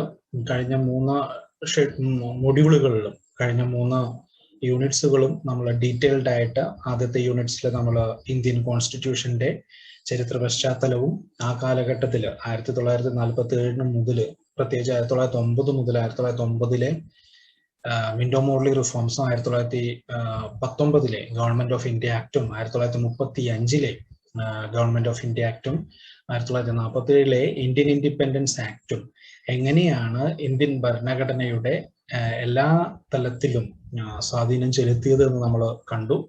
അതിനുശേഷം ഇന്ത്യൻ കോൺസ്റ്റിറ്റ്യൂഷന്റെ അല്ലെങ്കിൽ ഇന്ത്യൻ പൊളിറ്റിക്കൽ സിസ്റ്റത്തിന്റെ ഏറ്റവും പ്രധാനപ്പെട്ട സാലിയന്റ് ഫീച്ചേഴ്സ്, ഏറ്റവും പ്രധാനപ്പെട്ട സവിശേഷതകൾ, എന്താണ് അതിന്റെ പ്രാധാന്യമെന്നും അതിന്റെ വ്യത്യസ്തമായ സവിശേഷതകളെ കുറിച്ച് നമ്മൾ പഠിക്കുകയുണ്ടായി. നമ്മൾ ചില മറ്റു രാജ്യങ്ങളായിട്ട് അതിനെ താരതമ്യപ്പെടുത്തിക്കൊണ്ട് തന്നെ നമ്മളത് പഠിച്ചു. എങ്ങനെയാണ് ഇന്ത്യൻ കോൺസ്റ്റിറ്റ്യൂഷന്റെ നിർമ്മാണ പ്രക്രിയകളിലും മറ്റു രാജ്യങ്ങളുടെ സ്വാധീനം, മറ്റു രാജ്യങ്ങളിലെ ബിൽ ഓഫ് റൈറ്റ്സും എമർജൻസി റൈറ്റ്സും ഡിറക്റ്റീവ്സും മറ്റു കാര്യങ്ങൾ എങ്ങനെയൊക്കെയാണ് നമ്മളെ ഇൻഫ്ലുവൻസ് ചെയ്തത് എന്ന് നമ്മൾ കാണുകയുണ്ടായി. അതിനുശേഷം നമ്മൾ ഇന്ത്യയിൽ നിലനിൽക്കുന്ന, അതായത് കേന്ദ്ര ഗവൺമെന്റിന്റെ ഭരണവുമായിട്ട് ബന്ധപ്പെട്ടിട്ട് സംസ്ഥാന ഗവൺമെന്റിന്റെ പല രീതിയിലുള്ള അഡ്മിനിസ്ട്രേറ്റീവ് അപ്രോച്ചുമായിട്ട് ബന്ധപ്പെട്ടിട്ട്, അതുപോലെ തന്നെ തദ്ദേശീയ തലത്തിൽ എങ്ങനെയാണ് ഭരണം നടക്കുന്നത് എന്ന് as per the provisions of കോൺസ്റ്റിറ്റ്യൂഷൻസിലെ വ്യത്യസ്ത പ്രൊവിഷൻസിൽ പറഞ്ഞിട്ടുള്ള ഇതുമായിട്ട് ബന്ധപ്പെട്ട് നമ്മൾ പഠിക്കുകയുണ്ടായി. ഇപ്പോൾ നമ്മൾ ഇനി പോകുന്നത് ഇന്ത്യൻ ജുഡീഷ്യൽ സിസ്റ്റത്തെ കുറിച്ച് മനസ്സിലാക്കാനാണ്. അപ്പോൾ നിങ്ങൾക്ക് ഈ ജുഡീഷ്യൽ സിസ്റ്റത്തെ കുറിച്ചുള്ള കംപ്ലീറ്റ് ആയിട്ടുള്ള ഇൻഫർമേഷൻ ഒരു സ്ലൈഡ് പ്രസന്റേഷനിലൂടെ, മറ്റു 3 പ്രസന്റേഷനുകളും നമ്മൾ ഉപയോഗിച്ച സ്ലൈഡ് പ്രസന്റേഷൻ അതേ മെത്തേഡ് ഉപയോഗിച്ച് തന്നെ നമുക്ക് ഇവിടെ അതിനെക്കുറിച്ച് മനസ്സിലാക്കാവുന്നതാണ്. പ്രധാനമായിട്ട് ഇപ്പൊ നമുക്ക് ഇവിടെ കാണാം, ജുഡീഷ്യറി ഇന്ത്യൻ കണ്ടെക്സ്റ്റില് that is considered as custodian of rights of people and a balancing wheel between the executive and legislature. അതായത് എക്സിക്യൂട്ടീവ് എന്ന് പറയുന്നത് എന്താണ്? കാര്യങ്ങൾ നടപ്പിലാക്കാനുള്ള ഒരു സിസ്റ്റം. നമുക്ക് പോലീസ് സിസ്റ്റം, നമ്മുടെ ഡിസ്ട്രിക്ട് കളക്ടർ, IPS സിസ്റ്റം, അതുപോലെ പല പല ബ്യൂറോക്രാറ്റിക് സിസ്റ്റത്തിനെയാണ് നമ്മൾ എക്സിക്യൂട്ടീവ് സിസ്റ്റം എന്ന് പറയാം. ലെജിസ്ലേച്ചർ എന്ന് പറയുന്നതോ നിയമങ്ങൾ നിർമ്മിക്കുന്ന സ്ഥലം, അതായത് പ്രധാനമായിട്ട് ഇന്ത്യൻ പാർലമെന്റ്, സ്റ്റേറ്റ് ലെജിസ്ലേച്ചേഴ്സ്, ഇങ്ങനെയുള്ള പല വ്യത്യസ്ത നിയമനിർമ്മാണ സഭകളും ഉണ്ട്. അപ്പോൾ ഇതിനെ രണ്ടിന്റെയും പ്രധാനപ്പെട്ട ഒരു ബാലൻസിങ് വീൽ, ഇതിനെ കണക്ട് ചെയ്യുന്ന ഒരു ബാലൻസിങ് വീലാണ് ഇന്ത്യൻ ജുഡീഷ്യൽ സിസ്റ്റം. അപ്പോൾ ഇന്ത്യൻ ജുഡീഷ്യൽ സിസ്റ്റം വളരെയധികം പ്രാധാന്യം അർഹിക്കുന്നുണ്ട്. കാരണം ലെജിസ്ലേച്ചർ തെറ്റ് ചെയ്താല്, എക്സിക്യൂട്ടീവ് തെറ്റ് ചെയ്താല് അത് തെറ്റാണെന്ന് ചൂണ്ടിക്കാണിക്കാനും അവർക്ക് വേണ്ട തക്കതായ ശിക്ഷ കൊടുക്കാനും നിയമവാഴ്ചയുടെ എല്ലാ തലത്തിലുള്ള അതിന്റെ ശരിയായ പ്രവണതകളെ എന്നും പ്രൊമോട്ട് ചെയ്യാനും ഇന്ത്യൻ ജുഡീഷ്യറിക്ക് വ്യക്തമായിട്ടുള്ള കോൺസ്റ്റിറ്റ്യൂഷണൽ പ്രൊവിഷനോടുകൂടിയ സപ്പോർട്ടുണ്ട്. സോ അതിന്റെ പേരിൽ തന്നെ എല്ലാ വ്യക്തികളുടെയും അവകാശങ്ങളെ സംരക്ഷിക്കുന്ന ഒരു സിസ്റ്റമായിട്ടാണ് നമ്മൾ, ഒരു സംവിധാനമായിട്ടാണ് നമ്മൾ ഇന്ത്യൻ ജനാധിപത്യ സംവിധാനത്തിൽ അതിനെ കാണുന്നത്. Okay, it interprets the constitution keeping in view both the letters and spirit of the constitution. നമ്മുടെ ഭരണഘടനയിൽ പറഞ്ഞിട്ടുള്ള എല്ലാ തരത്തിലുള്ള തത്വങ്ങള്, എല്ലാ തരത്തിലുള്ള പ്രൊവിഷൻസ്, എല്ലാ തരത്തിലുള്ള ക്ലോസുകൾ, അത് ഒരു തരി പോലും തെറ്റാതെ, ഒരു തരത്തിലും നെഗറ്റിവിറ്റി ഇല്ലാതെ, എല്ലാ തരത്തിലും അതിന്റെ പോസിറ്റീവ് ആസ്പെക്ട്സിനെ മാത്രം ചികഞ്ഞെടുത്തുകൊണ്ട് അതിനെ പ്രൊമോട്ട് ചെയ്യാൻ വേണ്ടിയിട്ടാണ്, അതിനെ ഇംപ്ലിമെന്റ് ചെയ്യുന്നതിൽ പാകപ്പിഴകൾ കാണിക്കാനും ഭാവിയിൽ എന്തൊക്കെ മാറ്റങ്ങൾ വരുത്തണമെന്ന് സജസ്റ്റ് ചെയ്യാനും ശേഷിയുള്ള ഒരു സംവിധാനമാണ് Indian judicial system. In order to discharge its functions impartially, impartiality of judiciary is always maintained by the provisions of the constitution itself. അതായത് ജുഡീഷ്യറി ഒരിക്കലും തെറ്റ് ചെയ്യാൻ പാടില്ല, അതെപ്പോഴും ഇമ്പാർഷ്യൽ ആയിരിക്കണം. ഒരു തരത്തിലും ഒരു പർട്ടിക്കുലർ പൊളിറ്റിക്കൽ പാർട്ടിക്ക് വേണ്ടിയിട്ടോ പോലീസിന് വേണ്ടിയിട്ടോ ഒരു പർട്ടിക്കുലർ ഗ്രൂപ്പ് ഓഫ് ബിസിനസ് ക്ലാസ്സിന് വേണ്ടിയിട്ടോ അത് സംസാരിക്കാൻ പാടില്ല. കോൺസ്റ്റിറ്റ്യൂഷന്റെ അടിസ്ഥാനപരമായിട്ടുള്ള തത്വം എന്താണോ ആ തത്വത്തിനെ മുൻനിർത്തിക്കൊണ്ട് മാത്രമേ ഇന്ത്യൻ ജുഡീഷ്യറി ചലിക്കാൻ പാടുള്ളൂ, അതിന്റെ സംവിധാനങ്ങൾ പ്രവർത്തിക്കാൻ പാടുള്ളൂ എന്നുള്ളതാണ് വസ്തുത. സോ അത്തരത്തിലുള്ള ഇമ്പാർഷ്യാലിറ്റി, ആരുടെയും കൂടെ ഒരു തരത്തിലും ഒരു കാര്യത്തിനും പോകാതെ, ഒരു തരത്തിലുള്ള ഇൻക്ലിനേഷനും വഴങ്ങാതെ ശക്തമായിട്ട് നിലകൊള്ളുന്ന ഒരു ജുഡീഷ്യൽ സംവിധാനം, അതാണ് ഇന്ത്യൻ ജുഡീഷ്യറി എന്നും മുന്നോട്ട് വെക്കുന്നത്. Further, with the view to ensuring that executive and legislative to do not extend their power, the courts has given power of judicial review. അതുപോലെ തന്നെ ഏതെങ്കിലും രീതിയിലുള്ള ഇപ്പൊ ജുഡീഷ്യറി തന്നെ എടുത്തൊരു തീരുമാനത്തില് ഏതെങ്കിലും തെറ്റുകൾ കാണുകയാണെങ്കിൽ അതിനുശേഷം വരുന്ന ബെഞ്ചുകൾക്കോ അല്ലെങ്കിൽ മേൽ കോടതികൾക്കോ ആ തെറ്റിനെ തിരുത്താനും ആ തെറ്റിനെ ചൂണ്ടിക്കാണിക്കാനും അതിനനുസരിച്ച് ഒരു സൊല്യൂഷൻ കണ്ടെത്താനുള്ള ഒരു അവകാശമുണ്ട്. ഈവൻ എക്സിക്യൂട്ടീവ് ചെയ്ത പോലീസ് സിസ്റ്റമോ ബ്യൂറോക്രസിയോ ഈവൻ ലെജിസ്ലേച്ചർ എടുത്തൊരു തീരുമാനം അത് തെറ്റാണെങ്കിൽ അത് തെറ്റാണെന്ന് പറയാനും അതിൽ നിയമനിർമ്മാണം നടത്തി മാറ്റങ്ങൾ, അതായത് പരിഷ്കാരങ്ങൾ നടത്താനും ഉള്ള അവകാശം ജുഡീഷ്യറിക്ക് ആണ്. നമുക്ക് നോക്കാം ഇന്ത്യയിലെ ജുഡീഷ്യൽ സ്ട്രക്ചറിനെ കുറിച്ച്. എങ്ങനെയാണ് ഈ ജുഡീഷ്യറിയുടെ ഘടന ഇന്ത്യയില്? India has A single judicial system. നമുക്ക് ഒരു ഒറ്റ ജുഡീഷ്യൽ സിസ്റ്റമാണ്, വ്യത്യസ്ത തരത്തിലുള്ള ജുഡീഷ്യൽ സിസ്റ്റം ഒന്നുമില്ല, എല്ലാതും ഒറ്റ കോൺസ്റ്റിറ്റ്യൂഷന്റെ കീഴിൽ വരുന്നതാണ്. It is constituted in the form of hierarchy. തീർച്ചയായിട്ടും അതിനുള്ളില് വ്യത്യസ്ത തരത്തിലുള്ള ഹൈറാർക്കി ഉണ്ട്, അതായത് സുപ്രീം കോർട്ട് വരുന്നു, ഹൈക്കോർട്ട് വരുന്നു, ഡിസ്ട്രിക്ട് കോർട്ട് വരുന്നു, പലതരത്തിലുള്ള ഡിവിഷണൽ കോർട്ട് സിസ്റ്റവും ഉണ്ട്. പക്ഷെ ഇതൊരു സിംഗിളി ഫ്രെയിംഡ് സിസ്റ്റമാണ്. The Supreme Court stands at the apex. Supreme Court ആണ് ഏറ്റവും മുകളിൽ നിൽക്കുന്നത്. Below Supreme Court there are high courts at the state level. അതിന് താഴെ എല്ലാ സംസ്ഥാന തലത്തിലും, ചില സംസ്ഥാനങ്ങൾക്ക് ഉണ്ടാവണമെന്നില്ല, എന്നാൽ മിക്ക സംസ്ഥാനങ്ങളിലും ഹൈക്കോർട്ടുകളുണ്ട്. And below the high court there is hierarchy of other courts called subordinate courts. ഹൈക്കോർട്ടിന് താഴെ ഈ സബോർഡിനേറ്റ് കോർട്സുകൾ കാണാൻ നോക്കുക. ഡിസ്ട്രിക്ട് കോർട്സ്, മറ്റ് ചെറിയ ചെറിയ കോർട്സുകൾ നിങ്ങൾക്ക് കാണാൻ പറ്റാവുന്നതാണ്. The Constitution provides for a Supreme Court. ഭരണഘടനയാണ് സുപ്രീം കോർട്ട് സ്ഥാപിക്കുന്നതിന്റെ പ്രാധാന്യത്തെക്കുറിച്ച്, അതെങ്ങനെയാവണം എന്നുള്ളതിനെ കുറിച്ച് വ്യക്തമായിട്ട് പറയുന്നത്. It consist of the chief justice, അതിലൊരു ചീഫ് ജസ്റ്റിസ് ഉണ്ടാവും, and 25 associate judges, 25 associate judges. The Chief Justice is appointed by the President. ആരാണ് ചീഫ് ജസ്റ്റിനെ അപ്പോയിന്റ് ചെയ്യുന്നത്? President of India, after consultation with the other judges of the Supreme Court. എങ്ങനെയാണ്? മറ്റ് supreme കോർട്ടിലെ മറ്റ് ജഡ്ജസുമാരുമായിട്ട് കൂടി ചേർന്നുകൊണ്ട് ഒരു കൊളോക്യം ഉണ്ടാക്കിക്കൊണ്ട് അതിൽ നിന്ന് ഡിസ്കഷനിൽ നിന്നാണ് ചീഫ് ജസ്റ്റിസിനെ പ്രസിഡന്റ് അപ്പോയിന്റ് ചെയ്യുന്നത്. And other judges are appointed by president in consultation with the chief justice of India. Okay, ആദ്യം നമ്മൾ സുപ്രീം കോർട്ടില് പ്രസിഡന്റ് മറ്റ് ജഡ്ജിമാരുടെ കൂടെ ഒരു കൊളോക്യം ഉണ്ടാക്കിക്കൊണ്ട് ചീഫ് ജസ്റ്റിസിനെ അപ്പോയിന്റ് ചെയ്യുന്നു. അതിനുശേഷം ചീഫ് ജസ്റ്റിസിനെ അപ്പോയിന്റ് ചെയ്ത് കഴിഞ്ഞാൽ ചീഫ് ജസ്റ്റിസ് മറ്റ് ജഡ്ജസുമാരെ പ്രസിഡന്റിനായിട്ടുള്ള ഡിസ്കഷനിലൂടെ തിരഞ്ഞെടുക്കുന്നു. അതാണ് നമ്മളുടെ രാജ്യത്ത് നടക്കുന്ന ചീഫ് ജസ്റ്റിസ് ഓഫ് സുപ്രീം കോർട്ടും മറ്റ് അസോസിയേറ്റ് ജഡ്ജസിനെയും തിരഞ്ഞെടുക്കപ്പെടുന്ന രീതി. നമുക്ക് നോക്കാം ഏതെല്ലാം തരത്തിലുള്ള പവേഴ്സും ഫങ്ഷൻസും സുപ്രീം കോടതിക്ക് ഉണ്ട് എന്ന്. ഓക്കെ, ഒറിജിനൽ ജൂറിസ്ഡിക്ഷൻ, അതായത് ഒറിജിനൽ ആയിട്ടുള്ള ജൂറിസ്ഡിക്കൽ പവർ അല്ലെങ്കിൽ ജുഡീഷ്യൽ പവർ, അതൊക്കെ എല്ലാം ഉൾക്കൊള്ളുന്ന ഒരു പർട്ടിക്കുലർ പവർ കാറ്റഗറിയാണ് original jurisdiction of supreme court. By original jurisdiction, we mean that the authority to hear and determine a case in the first instance. അതായത് ഒറ്റ ടൈം തന്നെ ഫസ്റ്റ് ഇൻസ്റ്റൻസിൽ തന്നെ നമ്മളുടെ അതോറിറ്റി ആ കേസിനെ കുറിച്ച് കേൾക്കുന്നു, ആ കേസിന്റെ വിധിയും പ്രഖ്യാപിക്കുന്നു. The original jurisdiction of the Supreme Court is of two types. രണ്ട് തരത്തിലുണ്ട് ഒറിജിനൽ ജൂറിസ്ഡിക്ഷൻ, ഒന്ന് എക്സ്ക്ലൂസീവ്, മറ്റൊന്ന് concurrent. It has an exclusive jurisdiction in any disputes. ഏതൊരു കേസിലും എക്സ്ക്ലൂസീവ് ജൂറിസ്ഡിക്ഷൻ എടുക്കാൻ പറ്റും. Between the government of India and one or more states. Government of ഇന്ത്യയും മറ്റ് സംസ്ഥാനങ്ങളും തമ്മിലുള്ള കേസിൽ അതെടുക്കാൻ പറ്റും. Between the government of India, any state or states on one side and one more states on the other side. മറ്റ് സ്റ്റേറ്റ്സുകൾ തമ്മിലുള്ള കേസുകളിൽ പറ്റും. Between two or more states, രണ്ടോ അതിലധികമോ തമ്മിലുള്ള സ്റ്റേറ്റ്സുകളുടെ കേസിലും അത് പറ്റും. നെക്സ്റ്റ് പവർ ആണ് ഒറിജിനൽ ജൂറിസ്ഡിക്ഷൻ, നമ്മൾ കണ്ടു. രണ്ടാമത്തതാണ് appellate jurisdiction. Appellate jurisdiction of the Supreme Court applied to 3 types of cases. 3 തരത്തിലുള്ള കേസുകളിലാണ് അപ്പീലേറ്റ് ജൂറിസ്ഡിക്ഷൻ വർക്ക്ഔട്ട് ആവുന്നത്. ഒന്ന് സിവിൽ കേസസിലെ, മറ്റൊന്ന് ക്രിമിനൽ കേസസിലെ, മറ്റൊന്ന് കോൺസ്റ്റിറ്റ്യൂഷണൽ കേസസിലെ. സിവിൽ കേസസ് നിങ്ങൾക്കറിയാം, ക്രിമിനൽ കേസസ് അറിയാം. കോൺസ്റ്റിറ്റ്യൂഷൻ എന്ന് വെച്ചാൽ ഭരണഘടനയുമായിട്ട് ബന്ധപ്പെട്ട് വരുന്ന പല ഡിസ്പ്യൂട്ട്സുകളും കേസസ് ആയിട്ട് മാറുകയാണെങ്കിൽ അതിലും അപ്പീലേറ്റ് ജൂറിസ്ഡിക്ഷൻ എടുക്കാൻ പറ്റും. Article 132 Clause 1 provided that an appeal shall be to the Supreme Court if the High Court certified that the case involved a substantial question of law as to the interpretation of the Constitution.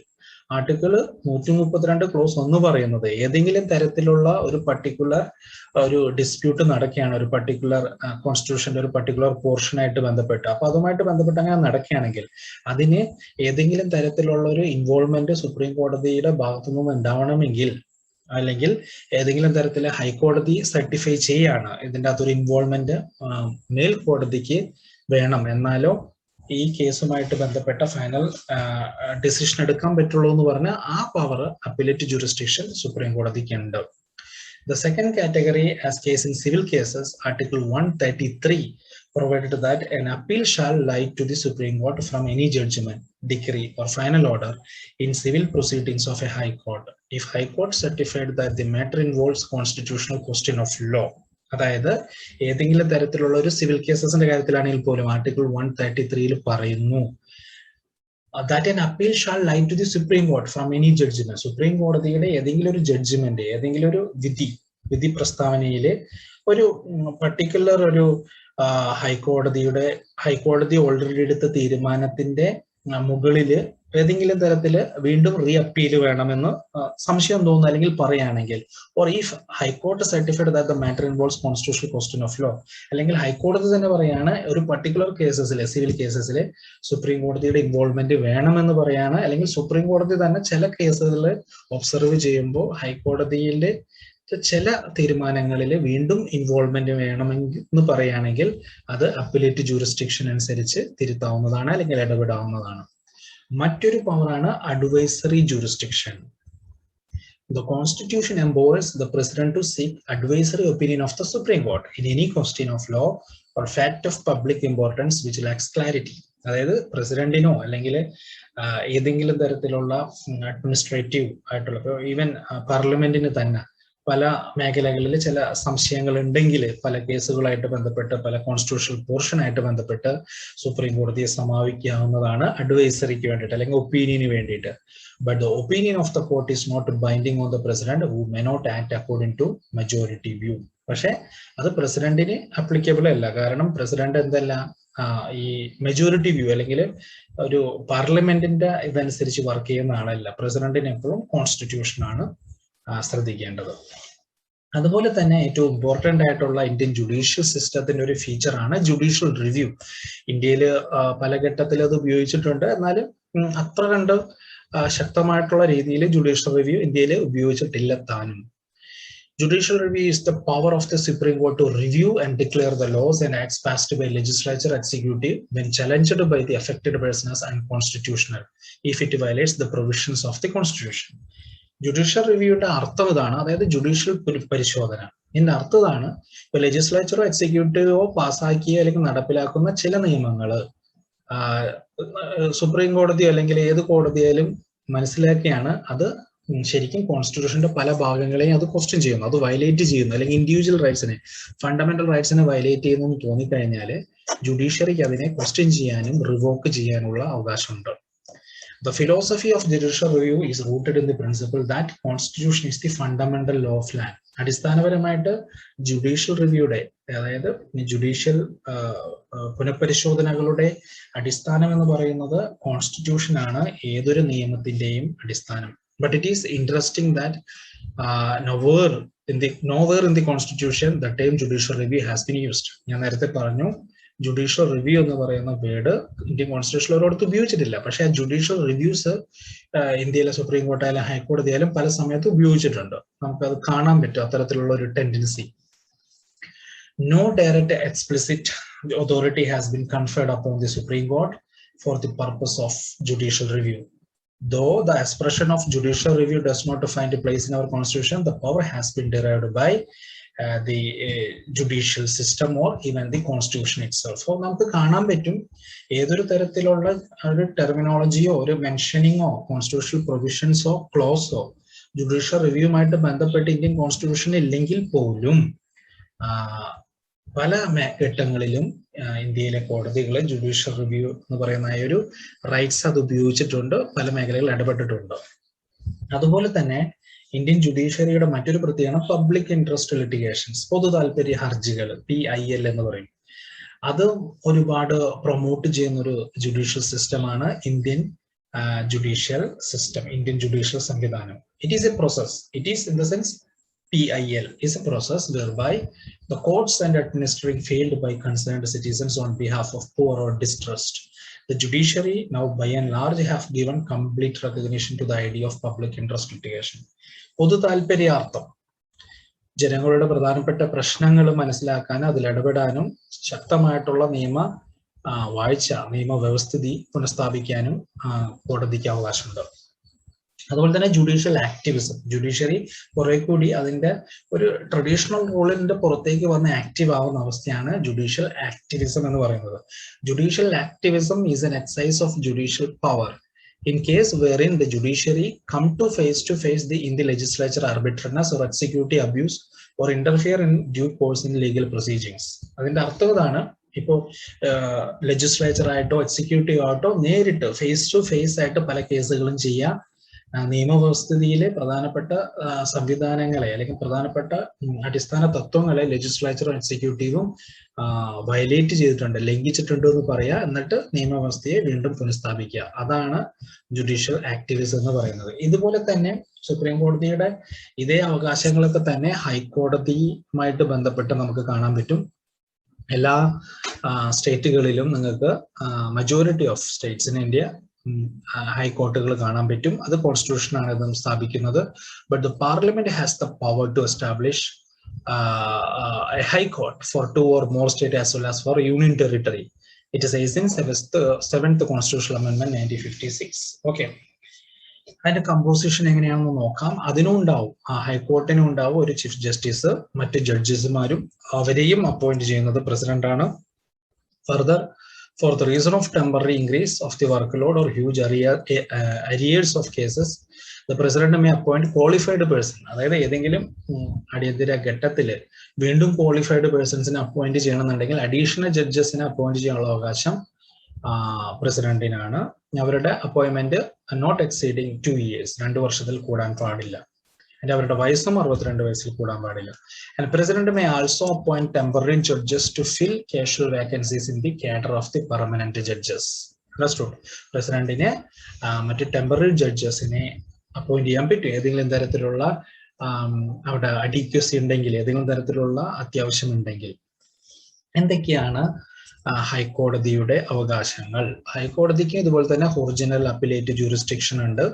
അതുപോലെ തന്നെ ഹൈക്കോടതിക്ക് പലതരത്തിലുള്ള റിട്സുകൾ പാസ്സാക്കാനുള്ള അവകാശമുണ്ട്. And power to superintendence over subordinate courts, subordinate കോർട്സുകളുടെ മുകളിൽ supervise ചെയ്യാനുള്ള അവകാശമുണ്ട്. Power to transfer cases to themselves, അതായത് മറ്റു കോടതിയിൽ നിന്ന് കേസ് ഹൈക്കോടതിയിലേക്ക് കൊണ്ടുവരാനുള്ള അവകാശമുണ്ട്. പവർ ടു അപ്പോയിന്റ് ഓഫീസേഴ്സ്, ഓഫീസർമാരെ അപ്പോയിന്റ് ചെയ്യാനുള്ള അവകാശമുണ്ട്. അതുപോലെ തന്നെ പല പല റിട്ടുകൾ പാസ്സാക്കാനുള്ള അവകാശമുണ്ടെന്ന് നമ്മൾ ലാസ്റ്റ് സ്ലൈഡിൽ കണ്ടു.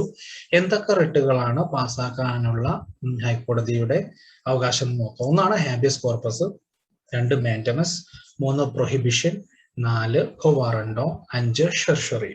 ഓക്കെ.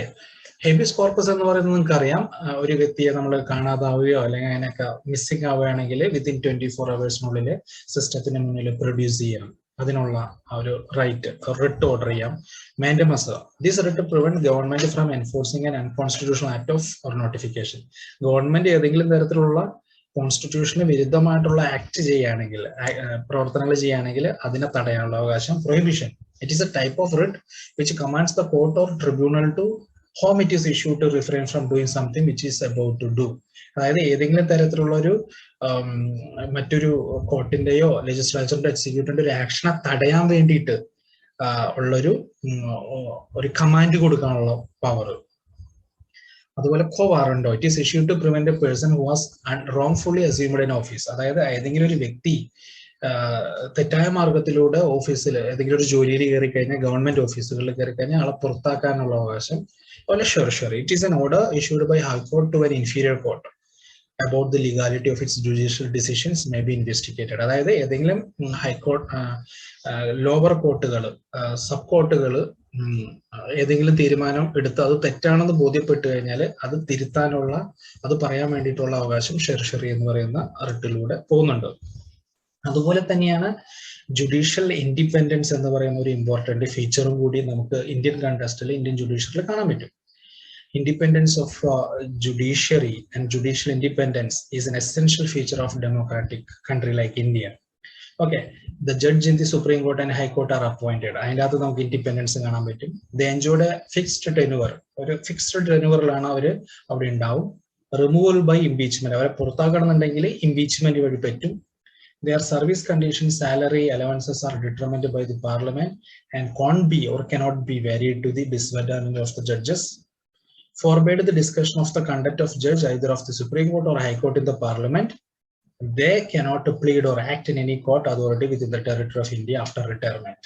ഇതൊക്കെയാണ് ഇത്രയും ഫീച്ചേഴ്സ് ആണ് അവരുടെ അപ്പോയിന്റ്മെന്റിലെ, അവരുടെ സർവീസിലെ, അവരുടെ കാലിബറിലുമായിട്ട് ബന്ധപ്പെട്ടിട്ട് നിലനിൽക്കുന്ന കുറെ പ്രൊവിഷൻസ്. ഇതൊക്കെ കാണിക്കുന്നത് ഇന്ത്യൻ ജുഡീഷ്യറി എത്രത്തോളം ഇൻഡിപെൻഡന്റ് ആണെന്നാണ്.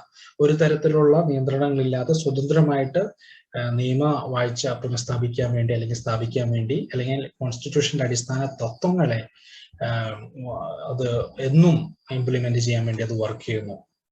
സോ ഇത്രയും പോയിന്റ്സുകളാണ് നമ്മൾ 4ാമത്തെ മൊഡ്യൂളിൽ പഠിച്ചത്. അതായത് ഏറ്റവും പ്രധാനപ്പെട്ടതാണ് ഇന്ത്യൻ ജുഡീഷ്യൽ സിസ്റ്റത്തിന്റെ സ്ട്രക്ചർ, സുപ്രീം കോടതി, ഹൈക്കോടതി, അതുപോലെ അതിനുള്ളിൽ വ്യത്യസ്ത പവറുകൾ, പ്രിവിലേജസ്, റിറ്റ്സുകൾ, ഇതെല്ലാം നമ്മൾ മനസ്സിലാക്കി.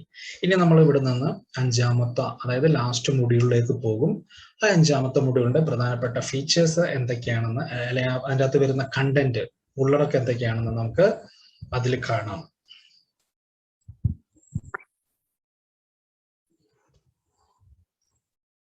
സോ ഡിയർ സ്റ്റുഡൻസ്, നമുക്ക് 5ാമത്തെ മൊഡ്യൂളിലേക്ക് പോകാം.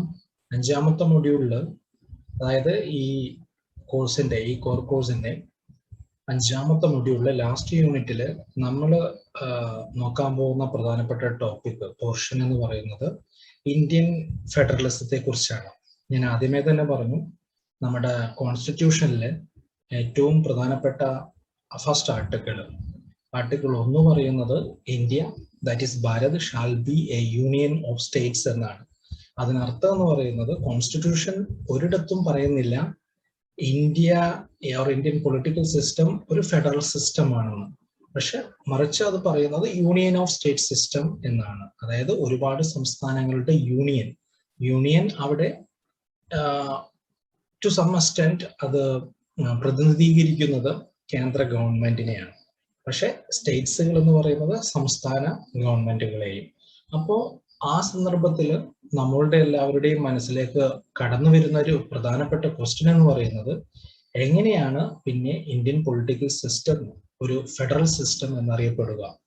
അവിടെ നമ്മൾ മനസ്സിലാക്കേണ്ട ഏറ്റവും ഒരു സിഗ്നിഫിക്കന്റ് ആയിട്ടുള്ള പോയിന്റ് എന്ന് പറയുന്നത്, ഇന്ത്യൻ പൊളിറ്റിക്കൽ സിസ്റ്റത്തിന് ഫെഡറലിസത്തിന്റെയും അതുപോലെ യൂണിറ്ററിസത്തിന്റെയും, ഫെഡറലിസത്തിൽ നമ്മൾ പഠിക്കുന്നത് ഒരു കേന്ദ്ര ഗവൺമെന്റും സംസ്ഥാന ഗവൺമെന്റുകളും തമ്മിൽ ഈക്വലി അധികാരം പങ്കുവയ്ക്കുന്ന ഒരു രാഷ്ട്രീയ സംവിധാനത്തെ കുറിച്ചാണ്. എന്നാൽ യൂണിറ്ററിസത്തിൽ അവിടെ കേന്ദ്രീകൃതമായിട്ടുള്ള ഒരു ഭരണ വ്യവസ്ഥിതിയായിരിക്കും നിലകൊള്ളുന്നത്. അതായത് ഒരു പർട്ടിക്കുലർ സെൻട്രൽ ഗവൺമെന്റ് ഉണ്ടാവും, അല്ലെങ്കിൽ ഒരു മേജർ ക്യാപിറ്റൽ ഗവൺമെന്റ് ഉണ്ടാവും.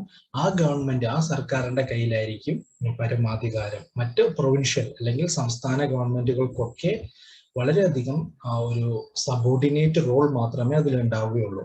സോ ഇന്ത്യയുടെ കണ്ടസ്റ്റ് എടുത്ത് നോക്കുകയാണെങ്കിൽ നമുക്ക് കാണാൻ കഴിയുന്നത്, ഇന്ത്യക്ക് ഒരുപാട് രീതിയിലുള്ള ഫെഡറൽ ഫീച്ചേഴ്സും അതുപോലൊപ്പം തന്നെ ഒരു നമുക്ക് അവിടെ ഇവിടെയൊക്കെ നോക്കുകയാണെങ്കിൽ ഇന്ത്യൻ ഭരണഘടനയുടെ ഏകദേശം 10ൽ കൂടുതൽ യൂണിറ്ററി ഫീച്ചേഴ്സും കാണാൻ പറ്റുന്നതാണ്. ആ ഫെഡറൽ ഫീച്ചേഴ്സിന്റെ കാര്യം പറയുകയാണെങ്കിൽ, ഈവൻ സംസ്ഥാനങ്ങൾക്ക് വേണ്ടിയിട്ട്, സംസ്ഥാനങ്ങളുടെ കാര്യങ്ങൾ നോക്കാൻ വേണ്ടിയിട്ട് സ്റ്റേറ്റ് ലിസ്റ്റ് എന്ന് പറയുന്ന ഒരു ലിസ്റ്റ് ഉണ്ട്. അതിനോടൊപ്പം തന്നെ കൺകറന്റ് ലിസ്റ്റിലും സംസ്ഥാനങ്ങളുടെ ചില പർട്ടിക്കുലർ അവകാശങ്ങൾ അല്ലെങ്കിൽ അവർക്ക് ഇടപെടാൻ പറ്റിയ സബ്ജക്ട്സുകൾ, ഏരിയ, അതൊക്കെ അതിൻ്റെ അകത്ത് പറയുന്നുണ്ട്. പക്ഷെ at the same time union ലിസ്റ്റും ഉണ്ട്. അതിനകത്ത് സ്റ്റേറ്റ് ഗവൺമെന്റിന് ഇടപെടാൻ പറ്റില്ല. അതുമാത്രമല്ല, യൂണിറ്ററി ഫീച്ചേഴ്സ് പറയുമ്പോൾ ഏതെങ്കിലും തരത്തിലുള്ള ഡിസ്പ്യൂട്ട് സംസ്ഥാന ഗവൺമെന്റും കേന്ദ്ര ഗവൺമെന്റും ഉണ്ടെങ്കിൽ അവിടെ കേന്ദ്ര ഗവൺമെന്റിന്റെ ഈ വോയിസ് മാത്രമേ പ്രിവെയിൽ ചെയ്യുകയുള്ളൂ, നിലനിൽക്കുകയുള്ളൂ. അത്തരത്തിലുള്ള ഒരു രാഷ്ട്രീയ സ്വഭാവം കാണിക്കുന്നത് അതൊരു യൂണിറ്ററി ഫീച്ചർ എന്നുള്ളത് തന്നെയാണ്. അതേസമയം സംസ്ഥാനങ്ങൾക്ക് ശക്തമായിട്ട് റോളുകളുള്ള പല ഏരിയാസും നമ്മളുടെ ഇന്ത്യൻ കോൺസ്റ്റിറ്റ്യൂഷനിൽ കാണാൻ പറ്റുന്നതാണ്. അങ്ങനെ നോക്കുകയാണെങ്കിൽ ഇന്ത്യൻ രാഷ്ട്രീയ സംവിധാനത്തിൽ ഫെഡറലിസത്തിന്റെയും അതുപോലൊപ്പം തന്നെ യൂണിറ്ററിസത്തിന്റെയും ഫീച്ചേഴ്സ്, സവിശേഷതകൾ, അതിന്റെ സ്വാധീനം വ്യക്തമായിട്ട് കാണാൻ പറ്റുന്നതാണ്. അപ്പോൾ നമുക്ക് ആ 5ാമത്തെ മൊഡ്യൂളിലേക്ക് പോകാം. അതിന് മുമ്പ് ഞാൻ നിങ്ങൾക്ക് എല്ലാവർക്കും കാര്യങ്ങൾ കുറെ കൂടി എളുപ്പത്തിൽ മനസ്സിലാക്കാൻ വേണ്ടിയിട്ട് PPT ഷെയർ ചെയ്യാം. സോ PPTയിൽ നിങ്ങൾക്ക് ഒരു പർട്ടിക്കുലർ ഈവൻ കോൺസ്റ്റിറ്റ്യൂഷണലി എങ്ങനെയാണ് ഈ പർട്ടിക്കുലർ ക്വസ്റ്റ്യൻ നമ്മൾ നേരിടുന്നത്, നേരിട്ട് പറഞ്ഞില്ലെങ്കിലും അതിന്റെ ഇൻഡയറക്റ്റ് ആയിട്ട് പല മേഖലകളിലും നമുക്ക് അതിനെ കാണാൻ പറ്റും. അപ്പോൾ അതൊക്കെ മനസ്സിലാക്കുന്നതിനേക്കാൾ മുമ്പ് നമുക്ക് നോക്കാം ഇന്ത്യൻ കോൺസ്റ്റിറ്റ്യൂഷൻ എങ്ങനെയാണ് ഒരു ഫെഡറൽ സംവിധാനത്തിനോട് കുറെ കൂടി ഒരു ഇൻക്ലിനേഷൻ, ഒരു ഒരു ഒരു ചെരിവ് കാണിക്കുന്നത് എങ്ങനെയാണെന്ന് നോക്കാം. ഏതെല്ലാം സവിശേഷതകൾ പറഞ്ഞുകൊണ്ടാണ് നമുക്ക് ഇന്ത്യൻ രാഷ്ട്രീയ സംവിധാനത്തിലെ ഫെഡറൽ സവിശേഷതകൾ എടുത്തു പറയാൻ പറ്റാവുന്നത്. അതിനകത്ത് ഒന്നാമത്തതാണ് റിട്ടൺ കോൺസ്റ്റിറ്റ്യൂഷൻ. റിട്ടൺ കോൺസ്റ്റിറ്റ്യൂഷൻ, എഴുതപ്പെട്ട കോൺസ്റ്റിറ്റ്യൂഷൻ. നമ്മൾ നേരത്തെ പറയുകയുണ്ടായി, ഒന്നാമത്തെയും മൂന്നാമത്തെയും മൊഡ്യൂള് ഒക്കെ ഡിസ്കസ് ചെയ്യുന്ന സമയത്ത്, ചർച്ച ചെയ്ത സമയത്ത് നമ്മൾ പറയുകയുണ്ടായി, റിട്ടൺ കോൺസ്റ്റിറ്റ്യൂഷൻ അത്രയും ലെങ്തി ആയിട്ടുള്ള ഒരു കോൺസ്റ്റിറ്റ്യൂഷനാണ് ഇന്ത്യൻ കോൺസ്റ്റിറ്റ്യൂഷൻ. പല രാജ്യങ്ങളുടെയും നല്ല രീതിയിലുള്ള കോൺസ്റ്റിറ്റ്യൂഷണൽ എക്സ്പെരിമെന്റ്സ് എന്ന് പറയുന്നത് ഭരണഘടനാപരമായ പല പരീക്ഷണങ്ങളെയും നമ്മൾ എടുക്കുകയും പ്രാവർത്തികമാക്കുകയും ചെയ്തു എന്നുള്ളത് ഒരു വസ്തുത തന്നെയാണ്. അതിനകത്ത് റിട്ടൺ കോൺസ്റ്റിറ്റ്യൂഷൻ ഒരു ഇമ്പോർട്ടന്റ് ഫെഡറൽ ഫീച്ചർ ആണ്. രണ്ടാമത്തത് dual government system, dual governance mechanism. ഇതിൽ നമുക്ക് പാർലമെന്റിന്റെ കാര്യത്തിലായാലും മറ്റ് ചില സ്റ്റേറ്റുകളുടെ കാര്യത്തിലായാലും ഒരു ഡ്യുവൽ മെക്കാനിസം കാണാൻ സാധിക്കും. രണ്ട് തരത്തിലുള്ള ഒരു legislative council bodies, decision making bodies. പാർലമെന്റിന്റെ കാര്യത്തിൽ നമുക്ക് ലോകസഭയെയും രാജ്യസഭയെയും നമ്മൾ കണ്ടു. ലോകസഭയ്ക്കും രാജ്യസഭയ്ക്കും എന്തെല്ലാം പ്രിവിലേജസ് ഉണ്ട് എന്നും എന്തെല്ലാമാണ് അവരുടെ ഫങ്ഷൻസ് എന്നും എന്തെല്ലാമാണ് അവരുടെ അധികാരങ്ങൾ എന്നും നാം വ്യക്തമായിട്ട് കണ്ടു. അതെല്ലാം ഒരു ഫെഡറൽ സിസ്റ്റത്തിന്റെ പ്രത്യേകതയായിട്ട് കൂടി നമുക്ക് കണക്കിലെടുക്കാവുന്നതാണ്. അതിനോടൊപ്പം തന്നെ distribution of power. Distribution of power എന്ന് പറയുന്നത് അധികാരം എങ്ങനെയാണ് പങ്കുവെക്കുന്നത്. അത് പ്രധാനമായിട്ട് നമ്മൾ ലിസ്റ്റുകളുടെ കാര്യം പരിശോധിക്കും, അതിൽ നിന്ന് മനസ്സിലാക്കാൻ പറ്റും. പ്രധാനമായിട്ട് 3 ലിസ്റ്റുകളുണ്ട്. യൂണിയൻ ലിസ്റ്റ്, അതിൽ സെൻട്രൽ ഗവൺമെന്റിന് മാത്രം പ്രൈമറിലി ഇടപെടാൻ പറ്റിയ ചില ഏരിയകളാണ്. സെൻട്രൽ ഗവൺമെന്റിന്റെ ഈ പറഞ്ഞ ഡിഫൻസ് ആയാലും നാഷണൽ സെക്യൂരിറ്റി ആയാലും അങ്ങനെയുള്ള എല്ലാ കാര്യത്തിലും അവർക്ക് മാത്രമാണ് കംപ്ലീറ്റ് പവർ എന്ന് പറയുന്നത്. അതുപോലെ തന്നെ സ്റ്റേറ്റ് ലിസ്റ്റ് ഉണ്ട്, അതിൽ സ്റ്റേറ്റിന് പരമാധികാരം കൊടുത്തിരിക്കുകയാണ്, പരമാവധി അധികാരം കൊടുത്തിരിക്കുകയാണ്. മൂന്നാമത് പറയുന്നത് കൺകറന്റ് ലിസ്റ്റ്. സ്റ്റേറ്റിനും സെൻട്രലിനും ചില ഏരിയകളിൽ അവകാശങ്ങൾ ഉണ്ട്. എങ്കിൽ തന്നെയും നമ്മൾ നേരത്തെ ഡിസ്കസ് ചെയ്തതുപോലെ ഏതെങ്കിലും തരത്തിലുള്ള ഒരു കോൺഫ്ലിക്റ്റ് ഓഫ് ഒപ്പീനിയൻ ഉണ്ടാവുകയാണെങ്കിൽ, ഏതെങ്കിലും തരത്തിലുള്ള ഒരു ഡിഫറൻസ് ഓഫ് ഒപ്പീനിയൻ ഉണ്ടാവുകയാണെങ്കിൽ സെൻട്രൽ ഗവൺമെന്റ് പറയുന്നത് മാത്രമേ നിലനിൽക്കുകയുള്ളൂ. അതൊരു യൂണിറ്ററി ഫീച്ചറിന്റെ കൂടി പ്രത്യേകതയാണ്. മറ്റൊന്നാണ് ജുഡീഷ്യൽ സുപ്രമസി. അത് നമ്മൾ ലാസ്റ്റ് 4ാമത്തെ മൊഡ്യൂളിൽ വ്യക്തമായിട്ട് മനസ്സിലാക്കിയതാണ്. എങ്ങനെയാണ് ഇന്ത്യൻ ജുഡീഷ്യൽ സംവിധാനം വളരെ ഇൻഡിപെൻഡന്റ് ആയിട്ട്, ഇമ്പാർഷ്യൽ ആയിട്ട് ഇന്ത്യയിൽ നിലകൊള്ളുന്നതും ലെജിസ്ലേച്ചറോ എക്സിക്യൂട്ടീവോ ഏതെങ്കിലും തരത്തിലുള്ള തെറ്റുകൾ ചെയ്യുകയാണെങ്കിൽ അതിനെ എങ്ങനെയാണ് ഇന്ത്യൻ ജുഡീഷ്യറി റെക്ടിഫൈ ചെയ്യുന്നതും അതിൻ്റെ ഒരു ഇൻഡിപെൻഡൻസി, അതിൻ്റെ ഒരു സ്വതന്ത്രാവസ്ഥയിലുള്ള ഇന്ത്യൻ ജുഡീഷ്യറിയുടെ പ്രവർത്തനങ്ങൾ, അത് വളരെ വ്യക്തമായിട്ട് നമ്മൾ 4ാമത്തെ മൊഡ്യൂളിൽ കാണുകയുണ്ടായി.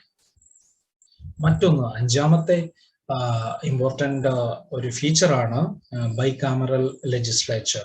നമ്മൾ പറഞ്ഞു ലെജിസ്ലേച്ചറിൽ നമുക്ക് ലോകസഭ, രാജ്യസഭയുണ്ട്. അതുപോലെ തന്നെ ഒരു സംസ്ഥാനത്തിനകത്ത് നോക്കുകയാണെങ്കിലും ചില സംസ്ഥാനങ്ങളിൽ അപ്പർ കൗൺസിലും ലോവർ കൗൺസിലും കാണാൻ പറ്റും.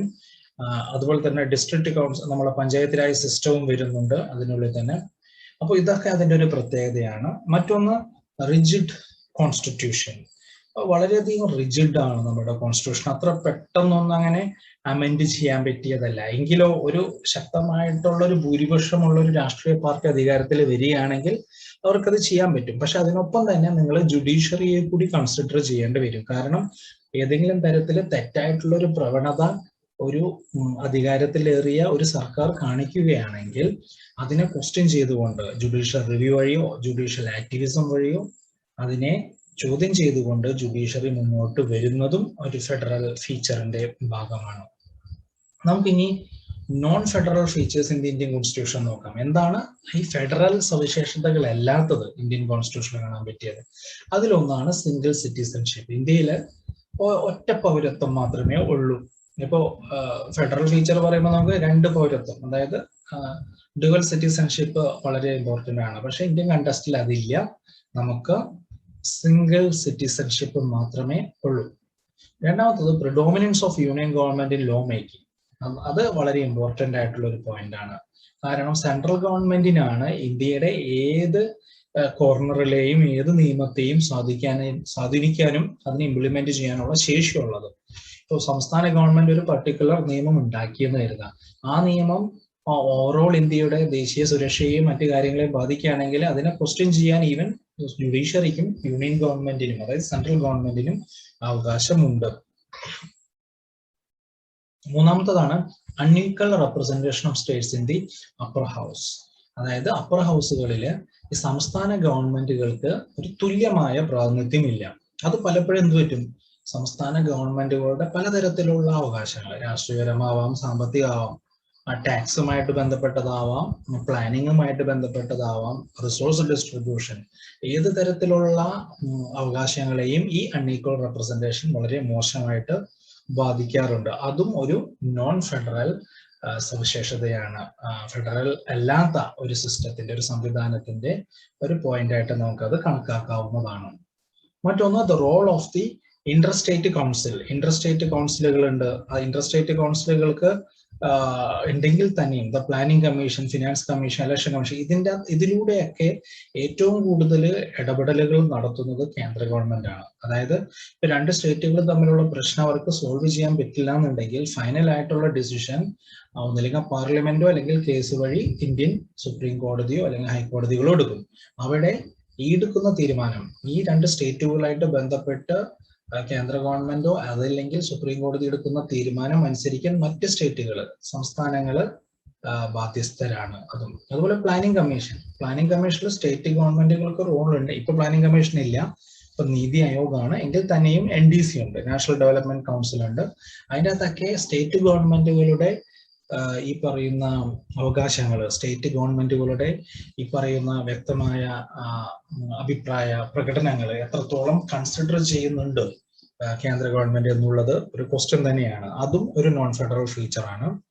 ഫിനാൻസ് കമ്മീഷൻ ഉണ്ട്, ഇലക്ഷൻ കമ്മീഷനൊക്കെ ഉണ്ട്. ഇവരുടെയൊക്കെ പൂർണ്ണമായിട്ടുള്ള തീരുമാനങ്ങൾ സംസ്ഥാന ഗവൺമെന്റിന്റെ മുകളിൽ വളരെയധികം ശക്തിയായിട്ട് അതൊക്കെ ഇംപ്ലിമെന്റ് ചെയ്യാനുള്ള അവകാശം സെൻട്രൽ ഗവൺമെന്റിന് ഉണ്ട്. അതിനപ്പുറത്തേക്ക് സംസ്ഥാന ഗവൺമെന്റുകൾക്ക് പോകാനായിട്ട് ഇന്ത്യൻ കണ്ടെക്സ്റ്റിൽ, ഇന്ത്യൻ സാഹചര്യത്തിൽ സാധിക്കുകയില്ല. സോ ഫിനാൻസ് കമ്മീഷൻ ആയാലും ഇലക്ഷൻ കമ്മീഷൻ ആയാലും പ്ലാനിംഗ് കമ്മീഷൻ ആയാലും NDC ആയാലും ഇന്റർസ്റ്റേറ്റ് കൗൺസിൽ ആയാലും ഇതിലൂടെയൊക്കെ പരമാവധി പല കേസുകളിലും നടപ്പിലാക്കുന്നത് അല്ലെങ്കിൽ നടപ്പിലാക്കപ്പെടുന്നത് കേന്ദ്ര ഗവൺമെന്റുകളുടെ നയമാണ്. ആൻഡ് ഒരു ഏറ്റവും പ്രധാനപ്പെട്ട ഒരു ഫീച്ചറാണ് ഈ എമർജൻസി എന്ന് പറയുന്ന സംഭവം. അതായത് പ്രസിഡന്റിനെ ഉപയോഗിച്ചുകൊണ്ട് എങ്ങനെയാണ് ഈവൻ സംസ്ഥാനങ്ങളുടെ മുകളിൽ സ്റ്റേറ്റ് എമർജൻസി പ്രഖ്യാപിക്കുന്നതും, എങ്ങനെയാണ് ഈ മറ്റ് ഈവൻ നാഷണൽ എമർജൻസി പ്രഖ്യാപിച്ചാൽ തന്നെ മറ്റ് സ്റ്റേറ്റുകളുടെ മുകളിൽ അല്ലെങ്കിൽ ഈവൻ ജനങ്ങളുടെ മുകളിൽ തന്നെ അതെങ്ങനെയാണ് ഇമ്പോർട്ടൻ്റ് ആയിട്ട് ഒരു പലതരത്തിലുള്ള ദൈനംദിന സ്വൈര ജീവിതത്തേക്ക് എങ്ങനെയാണ് അത് ബാധിക്കുന്നത് എന്നുകൂടി നമുക്ക് മനസ്സിലാക്കാൻ സാധിക്കും. Partly flexible nature of the constitution. Indian ഭരണഘടന പാർട്ടലി ഫ്ലെക്സിബിൾ ആണ്. പൂർണ്ണമായിട്ടും അത് ഫ്ലെക്സിബിൾ അല്ല, അത് റിജിഡും കൂടിയാണ്, ദൃഢമാണ്. അതിന്റെ പല സംഭവങ്ങളും പെട്ടെന്ന് മാറ്റിമറിക്കാനായിട്ട് ആർക്കും പറ്റില്ല. The role of the governor, അതായത് ഇപ്പോ ഒരു സംസ്ഥാനത്ത് ഒരു ഗവർണർ അപ്പോയിന്റ് ചെയ്യുന്നത് ഒരു സൂപ്പർവൈസർ അപ്പോയിന്റ് ചെയ്യുന്നില്ല. അപ്പൊ സംസ്ഥാന സർക്കാരുകൾക്ക് പൂർണ്ണ സ്വാതന്ത്ര്യത്തോടെ അവരുടെ രാഷ്ട്രീയപരമായിട്ടുള്ള നയങ്ങളും സാമ്പത്തിക സാംസ്കാരിക നയങ്ങളൊക്കെ നടപ്പിലാക്കുന്നതിന് പലതരത്തിലുള്ള ലിമിറ്റേഷൻസ്, പരിമിതികളുണ്ട്.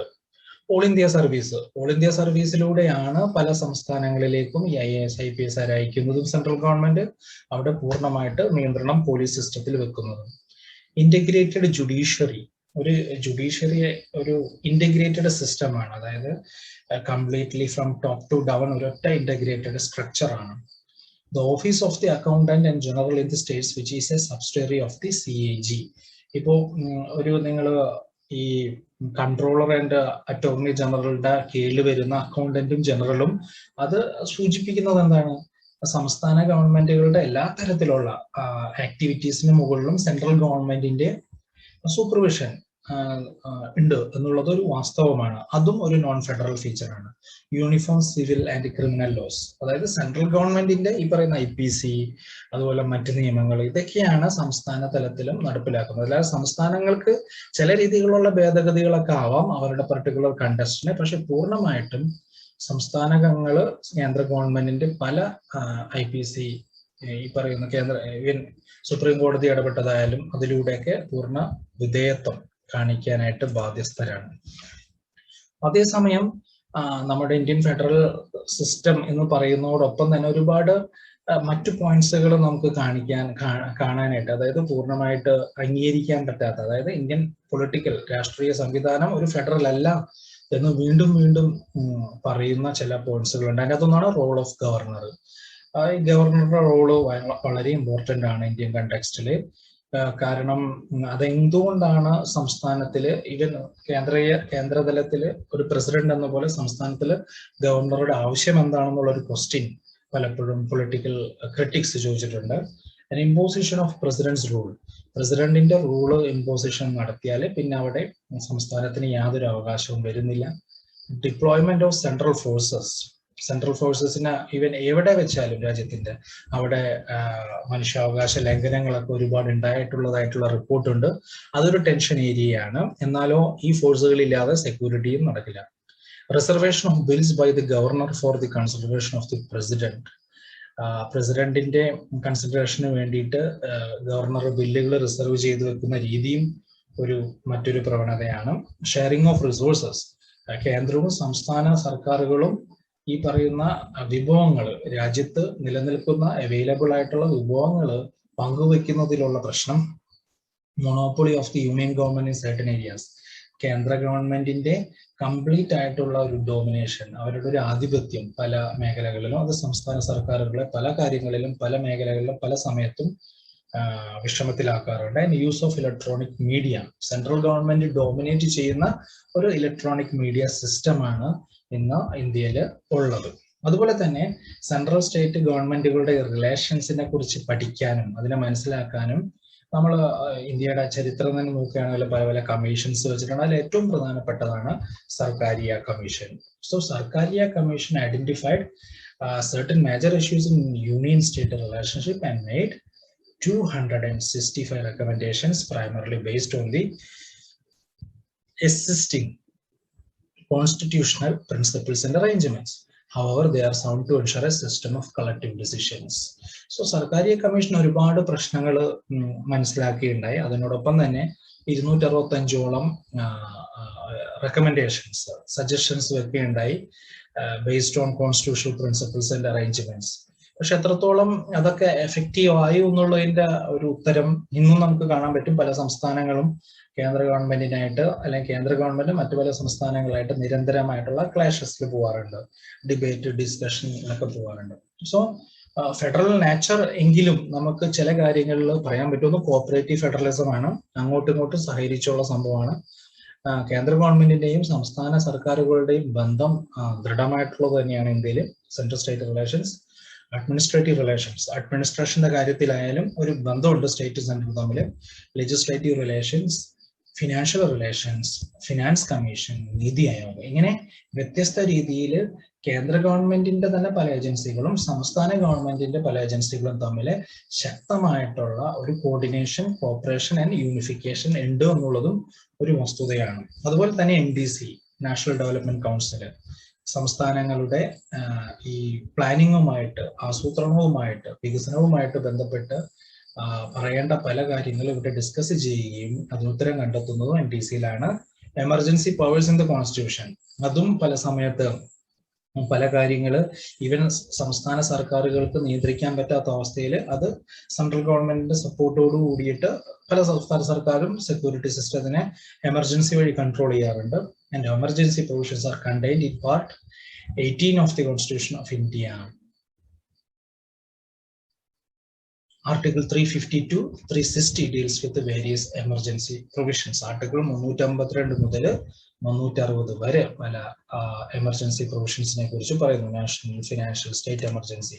അപ്പോൾ ഇത്രയൊക്കെ പഠിക്കുമ്പോൾ നമുക്ക് മനസ്സിലാവുന്നത് ഇതെല്ലാതും ഫെഡറൽ ഫീച്ചറിന്റെയും അതുപോലെ യൂണിറ്ററി സിസ്റ്റത്തിന്റെയും ഫീച്ചേഴ്സ് ആണ് എന്നുള്ളത് തന്നെയാണ്.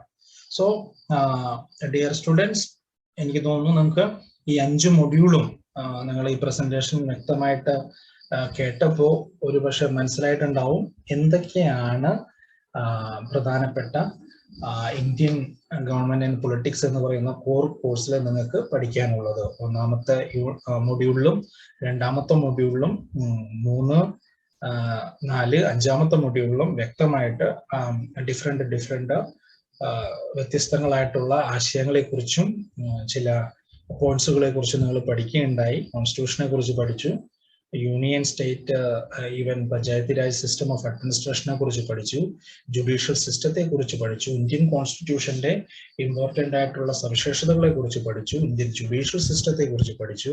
അതിനോടൊപ്പം തന്നെ ഇന്ത്യൻ ഫെഡറൽ സിസ്റ്റം എന്ന് പറയാൻ പറ്റാവുന്ന രീതിയിലുള്ള പോയിന്റും അതിനെതിരായി ഇതിനൊരു യൂണിറ്ററി സിസ്റ്റം എന്ന് വിളിക്കാൻ പറ്റും എന്ന് പറയുന്ന പോയിന്റുകളും പഠിച്ചു. ഫൈനലി നമ്മൾ പറഞ്ഞു ഇറ്റ്സ് യൂണിയൻ ഓഫ് സ്റ്റേറ്റ്സ് എന്ന്. ഇതൊരു ഫെഡറൽ സ്റ്റേറ്റ് അല്ല, യൂണിയൻ ഓഫ് സ്റ്റേറ്റ്സ് എന്ന് പറഞ്ഞു. സോ ഇതിൽ നിന്നൊക്കെ ഞാൻ കരുതുന്നത് നിങ്ങൾക്ക് എല്ലാവർക്കും ഈ പർട്ടിക്കുലർ കോഴ്സിനെ കുറിച്ച്, ഈ കോർ കോഴ്സിനെ കുറിച്ച് വ്യക്തമായ വിവരം ലഭിച്ചു എന്നുള്ളത് തന്നെയാണ്. ബാക്കി എല്ലാ വിധത്തിലുള്ള ഇൻഫർമേഷൻസും നിങ്ങളുടെ സ്റ്റഡി മെറ്റീരിയൽസിൽ ലഭ്യമാണ്. Thank you very much. All the very best wishes. Stay home, stay healthy.